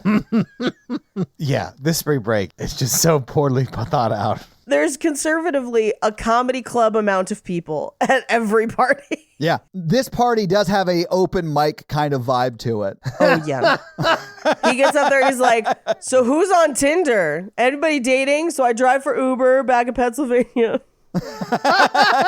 Terrible. Anyway, they leave the party, and a girl that he's been kind of hitting on the whole time has a boyfriend, and he confronts him outside of the party. He's like, hey, you let my girlfriend in, but not me. So they end up chasing across the beach. Yeah, and this guy's like, he's like a huge muscly dude. I kept calling him Mudvayne because he looks like people who listen to Mudvayne to me. He looks like Bane without a mask. That is fair. Where he's like, hey, it's me, Bane. I'm Gotham's Reckoning. But when I'm not doing that, I like to go on spring break in Miami. Yeah. But I was born here. Yeah, I lived spring You break. adopted the margarita. I was born in the margarita. Yeah. Anyway, but he catches up with the cop who writes him another ticket. We cut to Eddie, who's trying to get a tan, and his legs are wild hairy. They're like Todd levels. Wait, hang on. I think my leg hair might be more hairy. Look. That's about what his looked like. I hate that you're wearing jean shorts while we record this podcast. I'm not wearing pants. I'm wearing these little like booty lounge shorts things that match the shirt that I'm wearing. He's wearing black cut off jeans. Yeah. It's because he's fucking metal. I also feel like I'm showing you guys just my crotch right now so I can show you Please guys. stop filming your crotch. Yeah. This is bonus Patreon content that I did not want. I didn't pay for this tier, but I am going to cry some.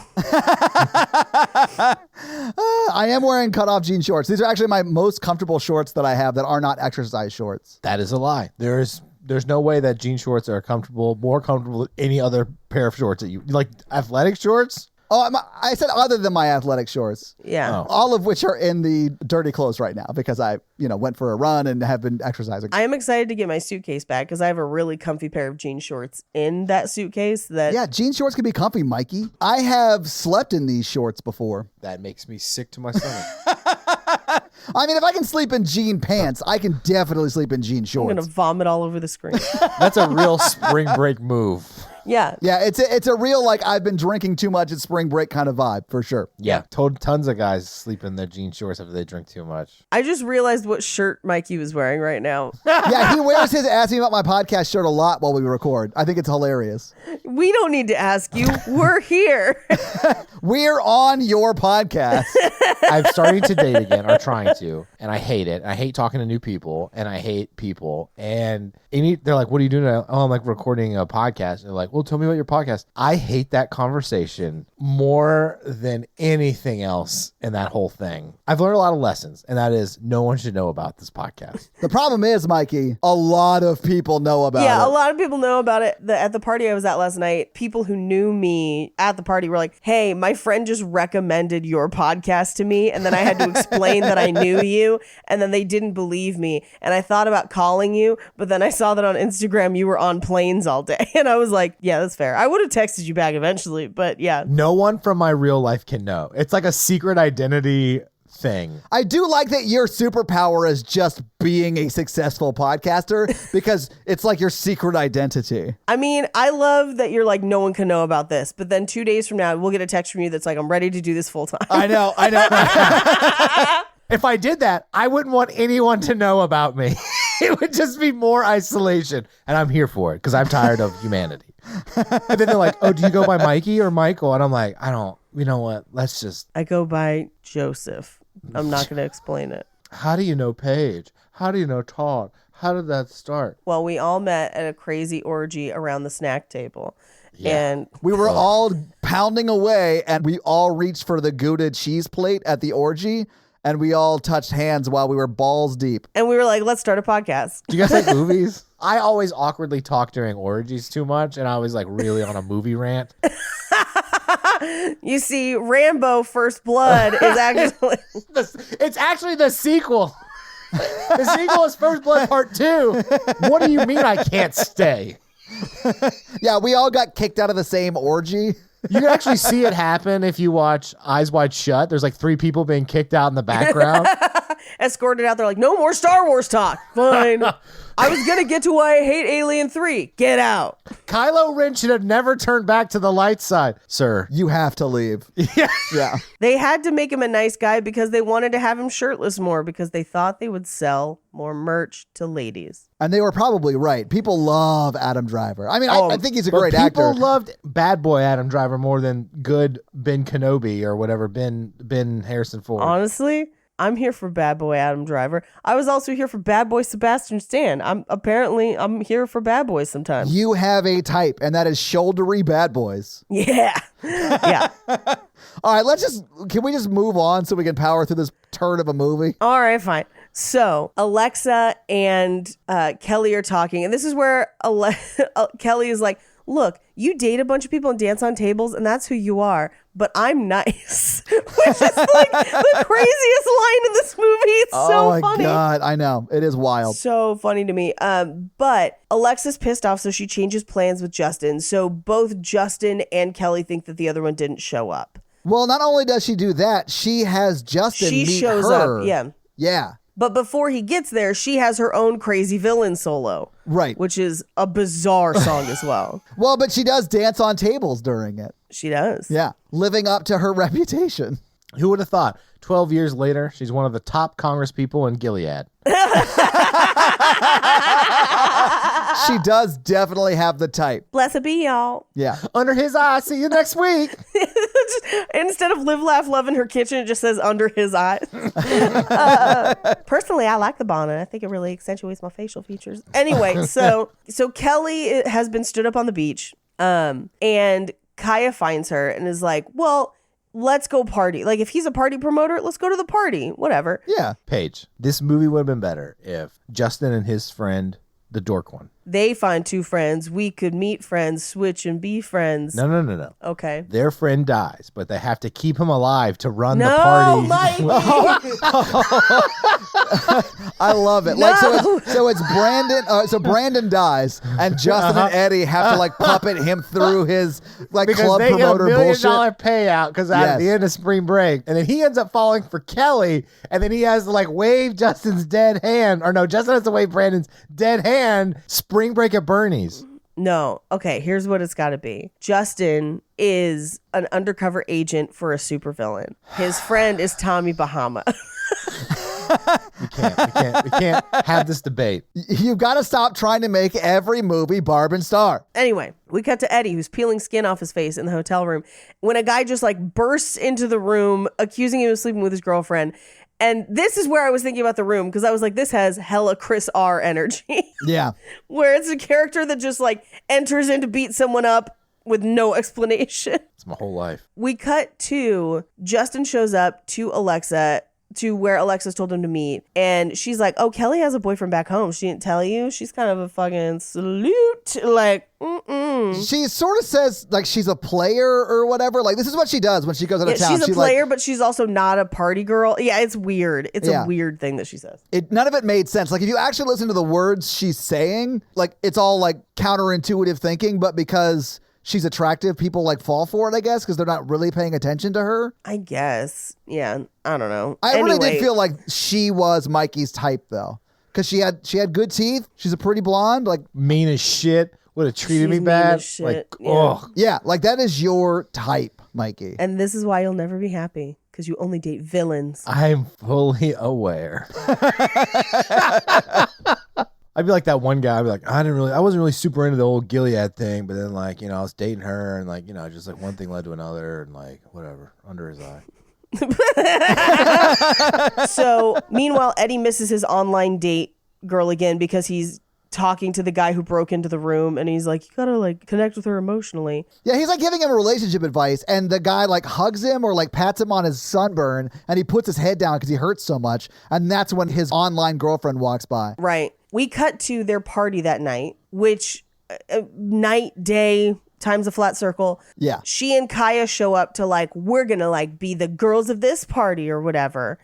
And this is where we get the skirt made of ties. That does absolutely nothing for Kelly's figure. It's the wrong length. It's the wrong shape. It's all wrong for her. It is. But at the same time, I'm like, could I pull it off? Could I pull that off? I don't think I could. You might be able to. Well, and so they're doing this song, and as they're singing the verses, I was like, is this a cover? Because the verses are like, well, you can't tell by the way. And it's to the tune of Staying Alive, but with a different chorus, and it drove me nuts. I was talking to Natalie about it because I was like, I don't know if they know they're ripping off a Bee Gees tune, but they like, have to. They might have gotten sued for this because it's too many notes to get away with. But the chorus is all completely different. No, I know, but like that, the beginning of the verses is very much like that Bee Gees. I'm the girl who's the party on the beach. I'm a party bitch. Party on the beach. Like that's basically what it is. Yeah. Skirt of ties, sleeves of no. I've got the hair of Xenon, the girl from the 21st century. You mean this song that you wrote and definitely hasn't been written for 40 years already? Like, yeah, honestly, I just want a Bee Gees musical. I love the Bee Gees. A musical remake of the Bee Movie, but they just call it the Bee Gee Movie. Was Barry Gibb, insects, talk about buzzing, talk about honeycombs and babies, talking it up. I would only watch that, Mikey, if they kept in the fact that a bee seduces a real life woman. Yeah. And they have babies. Don't they have babies? Well, yeah, after he made her colony collapse. They have a mesh for that now. Oh, God, we got to finish this movie. Anyway, so who should show up but Luke from back home, the horrible fan from the beginning of the movie? And he just kisses her out of nowhere. Like, he didn't even say hello. He walks up and kisses her. He's like, spring break. No consent. Anyway, so Justin's like, boyfriend. So they do like a hovercraft double dare thing where they're like... Yeah, there's only one way to settle this, like, man...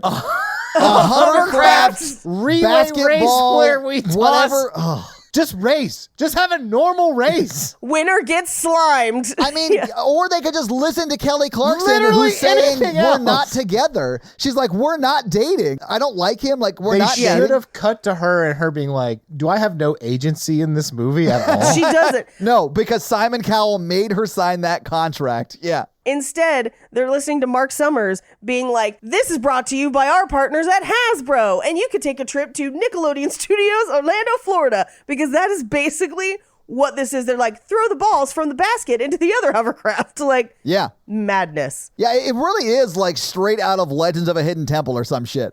Yeah, you have to assemble the Shrine of the Silver Monkey. If somebody came at me like, you can have my girl if you have to do a relay race on a hovercraft. I'd be like, wait, I get to drive a hovercraft? I'll just drive the fuck off because I've always wanted a hovercraft way more than. You're a girl. Yeah. yeah. Now that's what I call pod race. You can have my girl, but you have to climb the aggro crag. Yeah. Do you have it? Guts. No. Do you want to get up in it? Guts. There was a girl in my sorority who her last name was Skaggs, Kelsey Skaggs. Oh, no. Oh, it's not that bad. It's a regular ass name, except I was like a couple grades older than her, and I was just like, aggro Skaggs. And she's like, I don't understand why you keep saying that, because she was too young to have watched Guts. Oh, she and didn't get it? Okay. I had to like whip out YouTube and be like, this is the aggro crag. You can only call her aggro Skaggs when she's mad, though. Yeah, aggro Skaggs. I want to be rich enough to own a piece of the aggro crag. You can buy remakes. Okay, I may have gone I have down looked into this. Yes, Yeah. Mikey, I'm aware. What? Why? Oh, my God. Why not, Todd? Do you not want a piece of the aggro crag? If I'm going to die alone rich, Then I'm yeah, gonna get have a a piece of fucking the piece of the aggro aggro crag. Mikey, Yeah. one of those two things is going to happen. I'm going to be rich. And never die? Either way, you'll have a piece of the aggro crag. I want a piece of the aggro crag, but then also a replica of the Shrine of the Silver Monkey that's just impossible to put together. Like it's a puzzle that doesn't work? Like, yeah. Yeah, because no one could ever get, and you'd be sitting at home, you're just like, flip it, just turn it around, just push it. God damn it. I know my humor's too dark when the police are like, "Oh man, like are you okay?" And you're like, no. Yeah. We were going on a call and like they're like, "The complainant might have left to go get cigarettes," and I was like, "Well, if they're like my dad, they'll never come back." Oh, so what you're saying is he's gone forever? Son, I'm going to go out to get a pack of aggro crags. It's a weird name for cigarettes, but all right. It's the new American Spirit flavor. I told people, I was like, I've been on the kick lately where I'm like, I think I'm going to die alone. They're like, you're not going to die alone. I'm like, I'm going to die alone in my house. And like, no one's going to call the police about my body for 4 days. And my dog is going to eat half my body. It's going to be a grisly scene. People are going to take photos to put on the dark web because it looks so fucked up. The police are like, are you in therapy? They're like therapists, heal thyself. Even if you get married, that could still happen to you. I bet if I took a nap, my dog would try to eat me alive. Yes. Also, I know I said that aggro crag would be a cigarette flavor, but that's clearly like a vape flavor. Like if you have It not, definitely is. They just outlawed Juuls, so there's no more aggro cragging for you. there's no more aggro cragging for you. If you have not named a line of weed resin aggro crag, you're fucking up. This is what I'm saying. You can only smoke aggro crag out of an AR-15, but Juuls are outlawed. Sorry, I'm just picturing it. But I'm picturing someone doing it while running and holding their flag behind them as they Yes. run Yeah. across the track. Oh, man. Anyway, back to this horrible movie. Sorry, yeah, we're almost done. So there's a hovercraft tragic beach accident, and Luke gets hurt, but he's okay. He just has to get a couple stitches. And Kelly checks on him and she's like, we're just friends. And he's like, well, I figured we could be friends and go on dates. And she was just like, And mess around. Like, he wants Yeah. friends with benefits, clearly. It's spring break. she doesn't have to like, he's gross. Yeah. It doesn't matter. Like, he's not entitled to her love and affection, Mikey. No, but he won the hovercraft race. It I'm doesn't kidding, I'm fucking kidding. matter. No, he didn't. He got injured. lost. He forfeited with failure. But he even says, like, when she's like, oh, are you all right? He's like, yeah, it's fine. I just got 5 stitches. It'll be fine. And then when she says no to his offer to be friends with benefits, he's like, but I got all these stitches and it really hurts. Yeah, well, my favorite is she says, I was thinking more of a sister-brother kind of thing. Yeah. But because they both have deep South accents, I was like, so the same. Both of those options are the They are same. from Texas. So, like, you never know. Yeah. Never know. Save a horse, ride a hovercraft. Honestly, though, Save a horse, ride a Trevor. What's his name? I forgot his name. I called Luke. him. His name is Luke. Yeah, but he got real Trevor energy. He so I'm got gonna real call him Trevor energy. Yeah, He's got yeah. hardcore Trevor energy. Holy shit, I hate this episode. This is pretty fun. We just talked about the aggro crag for 10 minutes. How could you hate this episode? I love movies that are done like I conservatively zoned. I was like, I don't think I could talk about anything in this episode. I don't remember a fucking thing. Right? Except for that Bob joke, the sideshow Bob. That's the only part of the movie. And then like We haven't even gotten to it. Did it? Or no, did that I don't already even happen? know if I they don't kissed. remember. I don't even remember if they kissed in this movie. Mikey, they definitely kiss. At the very end, though. Yeah. So Kaya visits Carlos at his new job, and he like hard breaks up with her because he's like, yo, I live here and I have a job and like I can't just be throwing everything away on a spring fling. Yeah, he's like, now I make $5.15 an hour and there's no way I can live off of that, and you destroyed my life for what would have been just a spring fling because you would have gone back and wouldn't even have remembered my name. Right. Yep. So this is where Justin meets up with Alexa the next day. This is also a plot hole because how would he have contacted Alexa? He would have texted the number and known it was Kelly's number. That is a huge plot hole, Paige, because there would 'cause be no way to get a hold of her. It's Alexa's number. Yeah. He should have been like, hey, it's real weird that you and Kelly have the same number. The same number. Yeah. So weird. Anyway, he and Alexa meet up. And she's like, you shouldn't be with Kelly. You should be with someone like me, and kisses him. And he's like, whoa, what? No. But Kelly sees it. Yeah. This is a lot of drama for like a 4-day vacation. It is. Yeah. Carlos shows up at Kaya's room and apologizes. And he's like, I shouldn't have taken this out on you. This, my life had stuff in it and whatever. And I love how Kaya is fully dressed like she's about to go out for the evening on like a great, like lovely date. It looked like she was going to go salsa dancing alone. I know. But she was literally just in her hotel room sulking. Like she was just having a sad night in, but she's still dressed to the nines. I was like, that's awesome. You got to dress for the emotion you want, okay? That's my therapy advice for the week. What emotion does Ask Me About My Podcast, the t-shirt, convey, Mikey? I'm not Ask in a me good about place. my podcast. And I don't even want you to ask. That should tell you something about my emotional state. I love it. So Carlos apologizes and they go to this dinner in a pool. They have more of a love story than Kelly and Justin. They absolutely 100%. do. Yeah. And I still hated it. Yeah. So Kelly's on the beach. Alexa comes up and is like, you want to get something to eat? And Kelly's like, why'd you invite Luke here? And we basically figure out that she was trying to break Justin or Kelly and Justin up. Yeah. For no reason other than the fact that she's used to being the friend that everybody likes unless she doesn't want them.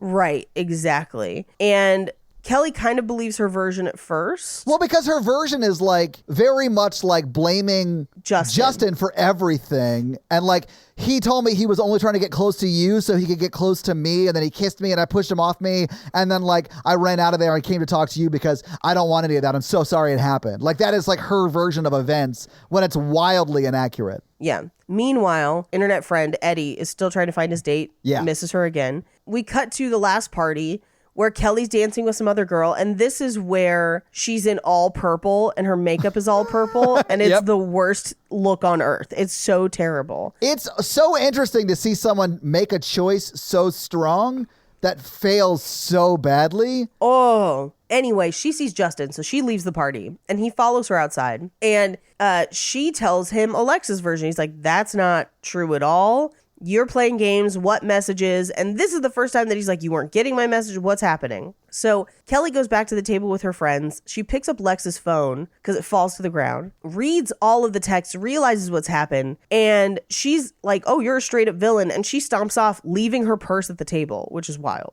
Yeah. But so she goes walking along the harbor alone and runs into Justin. And she's like, I thought you were leaving. And he was like, I was on my way to the airport. Which, why? In the middle of the night? Like days before everyone else leaves? What are you talking about? What airport? What are you doing? I mean, it is weird. Like, he is going to go sit at the airport until 7 a.m. tomorrow morning when the first flight leaves Miami to Philadelphia. Yeah. Well, then, like, the happy ending is like, what? Your trip out was delayed 24 hours? Yeah. Anyway, so like it's nonsense. We go back to the party. Eddie finds the girl that he's been talking to online, and we reveal that his email was all for Captain Picard. Yeah. Brandon ends up with the cop who's gorgeous and off duty. And then we get into the final dance number to the tune of That's the Way I Like It, but it is the worst cover of that song ever. Yeah. Well, it's almost like a remix. Like, it's terrible. Yeah. They destroyed Casey and the Sunshine Band, and it broke my heart. Yeah.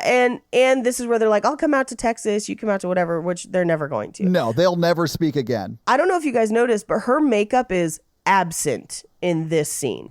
It's like she did not get makeup that day. And I was like, how is her makeup either gone or galactic princess?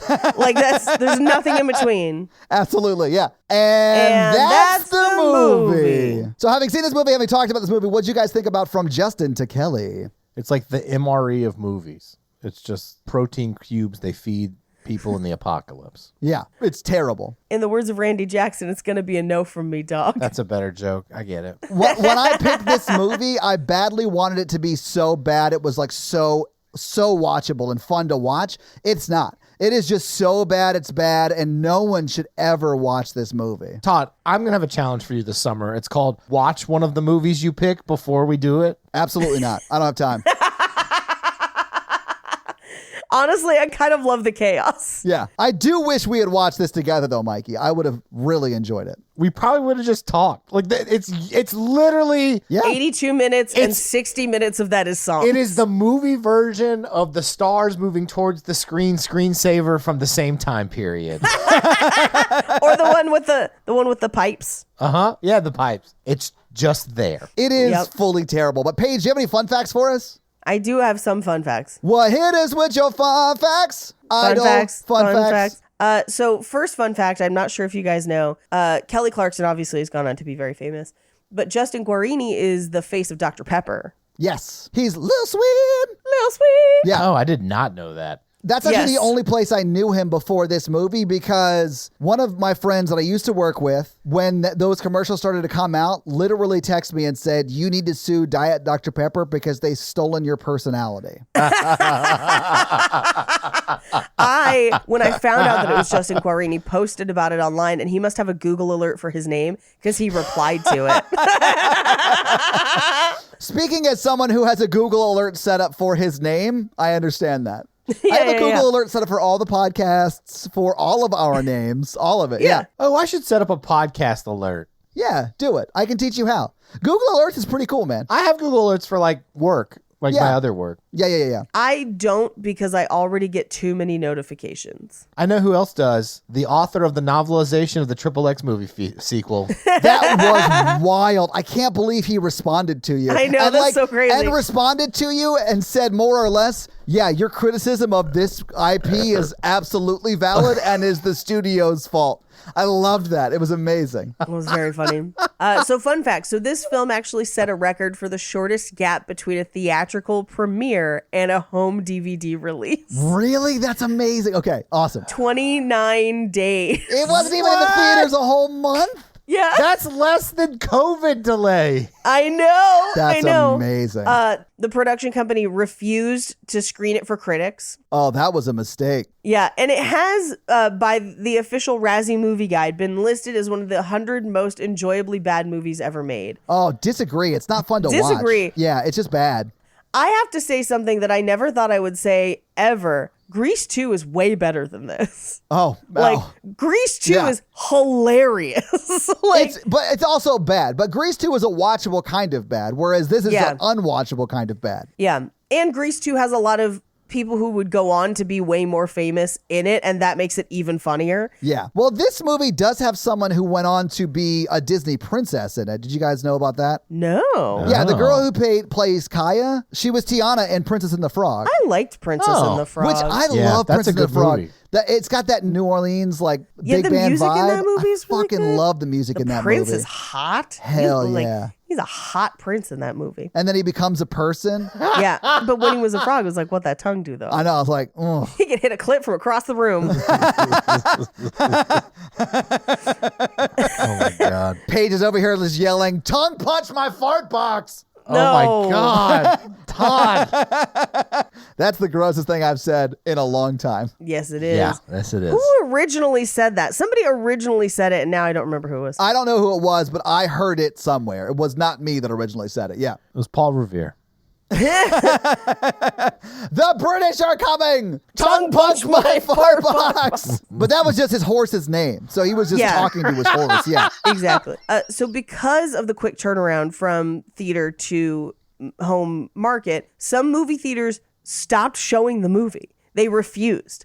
They were like, why would we show this when people could buy it on DVD? Like, no one's gonna come see this. So they just like stopped. So then Fox like stopped putting out DVDs for a little while so that they could catch up on the like theatrical release and then re-released it. It's That bonkers. sounds just like a corporate nightmare. It's this whole movie is a corporate nightmare. Yeah. On top of that, there was at least at the time, I think since then they have done it.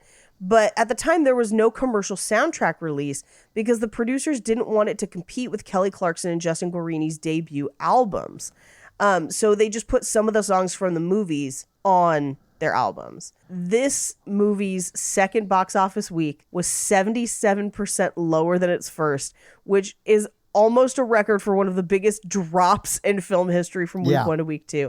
And both of their last names in the movie, Kelly Taylor and Justin Bell, their last names come from their father or stepfather's names. Oh, really? And those are your fun facts. Well, thank you for those fun facts. Let's talk a little bit of box office. So what do you think the production budget for From Justin to Kelly was in 2003? I'm pretty sure it was one of those Claire's 10 for 10s where you get 10 parts of the movie for $10. Definitely, yeah. But you also have to pierce your ears to get that deal. Don't pierce your ears at Claire's. This is just a PSA. Go to an actual piercing place. Yeah. I promise you. It is better and it hurts less. And it's more expensive, but it's because they're sanitizing and doing it right. Yeah. This movie probably cost $6 million. All right, Mikey, what do you think this movie cost? I'm going to say $10 million because I think someone embezzled money somewhere. Yeah, that person is probably Simon Cowell because this movie cost $12 million to make. Damn, do you think he spent that extra money on making his nips more prominent when he wears t-shirts, like a weird plastic surgery thing so that he's just always showing nip? You should just come over. I could tell him the secret. What's the secret, Mikey? I have very prominent nipples through my... Oh, do you? I wear undershirts sometimes just to hide it. I'm very self-conscious. I don't think I've ever talked to a man with that problem. I went to college with a guy who had very large nipples, and Tell me everything about him, like his name, address, and social security number. His name was Sam. He's very nice. And he was just like, I got big nipples, bro. And he was like a skinny dude, Todd, like you. I don't have big nipples. Here, look. Don't put your shirt down. Those do look average. Yeah. Yeah. I went to high school with a girl who had just made an unfortunate shirt choice on picture day. Oh, no. And she got her pictures back and she's like, I have to have these retaken. And we had like a retake thing if you wanted to. Oh, did you? Cool. Okay. Yeah. And she showed me her pictures and I was like, why? You look great in these. And she was like, take a closer look. And I looked down, and because her shirt was like white and kind of spandexy, and it was cold that day, I guess, she was just like full cut and glass, just and it was like 16-year-old, just like full nips. And so she's like, I gotta retake these. And I was like, somebody's gonna get a yearbook where I'm just full nipping it. It's wild. Oh, you definitely don't want that. All right. Anyway, so the production budget was $12 million in 2003, but if you adjust for inflation, that's $19 million that they spent on this movie. Now, as Paige did mention, let's just talk about its first week first, and then we'll jump into its second week because there's a lot to talk about here. This movie premiered on June 20th, 2003. It was number 11 the week it came out. We knew it was going to be bad. Yeah, oh yeah. The number one movie that weekend was Hulk, which I believe was the Eric Bana version. Yeah, that's because the Eric it was Bana 2003. One, which, honestly, I like because I like Eric Bana. I get that people don't like that Hulk, but Eric Bana can get it. It's not terrible. It's not a terrible movie. Whatever. Number 2 was Finding Nemo. Number 3 was Too Fast, Too Furious. Oh, that's a good one. That's a good one. That's a better spring break movie. Never seen it. Number 4 was Bruce Almighty, and number 5 was The Italian Job, and then you have 5 other movies. Italian Job. Yeah, it was the remake though, the one with Handsome Rob. Yeah. Chalk it up as a value meal. Yeah. And then there are 5 other movies, including The Matrix Reloaded, which was number 10 that weekend, and then From Justin to Kelly, that was new that weekend. So, what do you think From Justin to Kelly made in its opening weekend? $600,000. Okay, Mikey, what do you think it made? I do think it only made $7 million. In its opening weekend, coming in 11th, you think it made $7 million? I'm going to go ahead and say 1. You're closer, but you're both still under, actually. It's $2.7 million it made in its opening weekend. The next weekend it was out, it was in, so its first weekend, it was in 2001 theaters, which is pretty That's much a lot. like a wide release back in the early 2000s. Yeah. The next weekend, it was in 1,969, so it only dropped out of a few theaters, and it made, like Paige said, a 77% less than it did the week before. It made $625,000. So I was right before the second week. Oh, man. Yeah. Now, Jeez. in its third week, it goes from 1,969 theaters to 185 theaters. It goes to less than 10% of the theaters it was in the week before. And it only brought in $23,000. And then its fourth week out, it brought in $12,000. And then its fifth week out and final week out, it brought in $5,573. Oh my. So, Jesus. how much do you think it made in its total box office run? And if you're very good at math, which I know you both aren't, you probably could give me the answer. But what do you think it made its total box office? It's going to be just under $3 million. Mikey, what do you think? 3.1. It made $4.9 million. Yay, math. High five. Yeah. High five. I wouldn't have been able to do that either, so don't worry about it. But if you adjust for inflation, that's roughly $7.8 million. But again, in 2003, for a $12 million budget movie to only make almost $5 million, that's terrible, because that doesn't include the money they spent marketing it and all of that. So like the $12 million is not what they spent total. Right. This movie did terribly, and honestly should have, because it's a terrible movie. But that is your box office. So Mikey, do you want to hit us with that romance scale? Yeah. Scale of 1 to 10, how romantic we found the film when we watched it. I didn't think we could go into negatives. Yeah, I was going to give it a negative as well. So I'm going to say -3. Are we doing negatives? I was going to go -2. There's no romance there's a lack of romance. And Yeah. not just like there's the opposite of romance. I mean, I would say 0, because I don't like going negative unless I'm on Twitter. So I'll say 0. Spiraling. Do you think they're still together? No. Do you think Kaya and Carlos are still together? No. No. I think she went home and forgot his name, just like he said she would. That's pretty fair. I agree with both of those. It's Yeah. spring break. You don't remember those people. I mean, I don't know. I've never gone. He moved to Texas to be with her and works at that Applebee's. I think it's a roadhouse. Mikey, do you remember the girls from spring breaks that you hooked up with? I did not hook up much on spring break. Okay. He was too busy barfing and screaming. Yeah. Does that sound attractive to you? Honestly, no. I dated someone like that. It was terrible. Anyway, that's our romance scale. There was a lack of it. Yeah. Today. This rom-com could have used some rom and com. Yeah. So this week, I made you guys watch From Justin to Kelly, and I truly am sorry about that. Paige, what are you making us watch next week? Next week, I'm getting us started on a project that's going to take us a while to get through. Hell yeah. Much like I started us off with the 50 Shades movies. Oh my God, what are we doing? I love this. We're watching 365 next week. Hell yeah! Paige, I'm so I'm excited about it. Because I've only seen this movie, like second screening it while I was working. So like I've barely seen it, but I've heard all of it. And if you just listen to the movie and don't watch it, it's so like crazy insane. Hey, baby girl. Yeah. So I wild. can't wait. I cannot wait. Well, and also if you're not like looking at the screen, because like 2/3 of the movie is in different languages that you have to You read the subtitles have to for. subtitle so it. like, yeah, I was only hearing the English shit. Like Just heads up to everyone watching it. It is absolutely necessary that you subtitle. Yes. And even then, it's bonkers. This movie is, I watched it when it came out. Excited to take a second look. I'm doing this now because, and it'll be a while before we do number 2, but because I am fully planning on doing like a live tweet in the group for the third one that comes out August 19th, just like I did for 1 and 2 in the Facebook group. Yeah. in the Facebook group. So That was so funny. Mark your calendars, August 19th. I'm doing it the day it comes out. But next week, we are watching 365. I love it. All right. So your homework for next week is to get wine drunk, find yourself kidnapped by an Italian mobster, ? And then fall in love with him while we watch 365. 365. God. Somehow worse than 50 Shades, but also better than 50 Shades? Question mark? Find because out it's next week. crazy. This movie is half shopping montage, half porn. It's great. So Mikey, do you have a review for us to read? Oh, No. So, Mikey, while you're looking one up, let me tell them how they can have their review read on the podcast, and that is to leave us a 5-star text review, and we'll have Mikey read it for you. So, Mikey, whose review are you going to read this week? Oh, man, we have not gotten reviews in a bit. Actually, wait. That doesn't look familiar. Okay. You mean listener from the start? You mean the most Yeah. recent one? Yeah, that's a new one.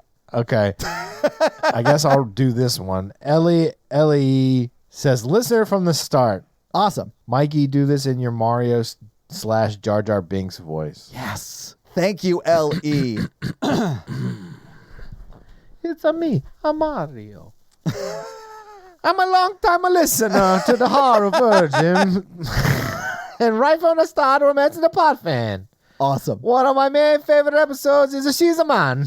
That was a good episode. Even though I haven't seen the movie, even though I hadn't seen the movie, the pod is able to captivate me with an excellent narration, humor, and intelligence. However, if you are new, I would recommend starting with the Time of Traveler's Wife episode. Oh, Team Claire's dad. Yeah. Team of Claire's dad. I love it. I love hearing Todd's history knowledge that he drops during episodes. It's one of the best edited podcasts, and the production is amazing. Oh. Did you pay for this review? Well, thank you, L.E. This podcast is well produced. Well produced. Paige's ability to have a feminist perspective with the comedic timing will have you laughing and yelling in agreement. And Mikey is the heart of the show. He's a goofy and has amazing ability to articulately analyze situation. I'd watch Mikey try to do a tight 5. Thank you. 5 stars. L.E., thank you so much for that awesome 5-star review. And I'll say this, if Mikey decides to slum it, I feel like he could really do a lot of tight 5s. Well, back to Paige for that amazing feminist perspective. Yeah, we prefer to never. I was going to say we prefer to call them tight something else, but no. So, yeah, guys, if you like this power throuple that we have here on this podcast, make sure to check out our other podcast, The Horror Virgin, and that is the only other podcast that Mikey and I are on, but Paige gets around, and she is on 2 other podcasts, Black Card Rehab, and Cult Podcast. So guys, definitely check out those because they're amazing. If you want to follow us on social, we are at Romancing the Pod Show. Yes. On Instagram, and we are at something else on Twitter who I just have never taken the time to learn It's just Romancing Pod Show because they have a character limit and it's show SHO like Showtime. So guys, check that out as well. And if you want to follow us all individually, Paige is at Rampage Wesley everywhere, including TikTok, except for Twitter, where she is at Paige Wesley. Mikey is at MRandolph24, and I am at Todd J. Awesome everywhere. And guys, we got a P.O. box. So if you want to send us some love letters or whatever you might send to a P.O. box, it's actually not a P.O. box. It's like a regular street address. It's pretty awesome. It's 6688 Nolensville Road, number 108-34, Brentwood, Tennessee 37027. So send us some stuff. Yeah. That's going to be it for us, you guys. I'm Paige. I'm Mikey. And I'm Todd. And you complete us. To completion. Later, baby girl. Do you want to come? Oh, okay. Man, there's not a lot of sexual tension in this. Okay. Hey, girl, do you want to come sing on my dick? Bye! Worst pickup line I've ever heard, nerds. Yeah.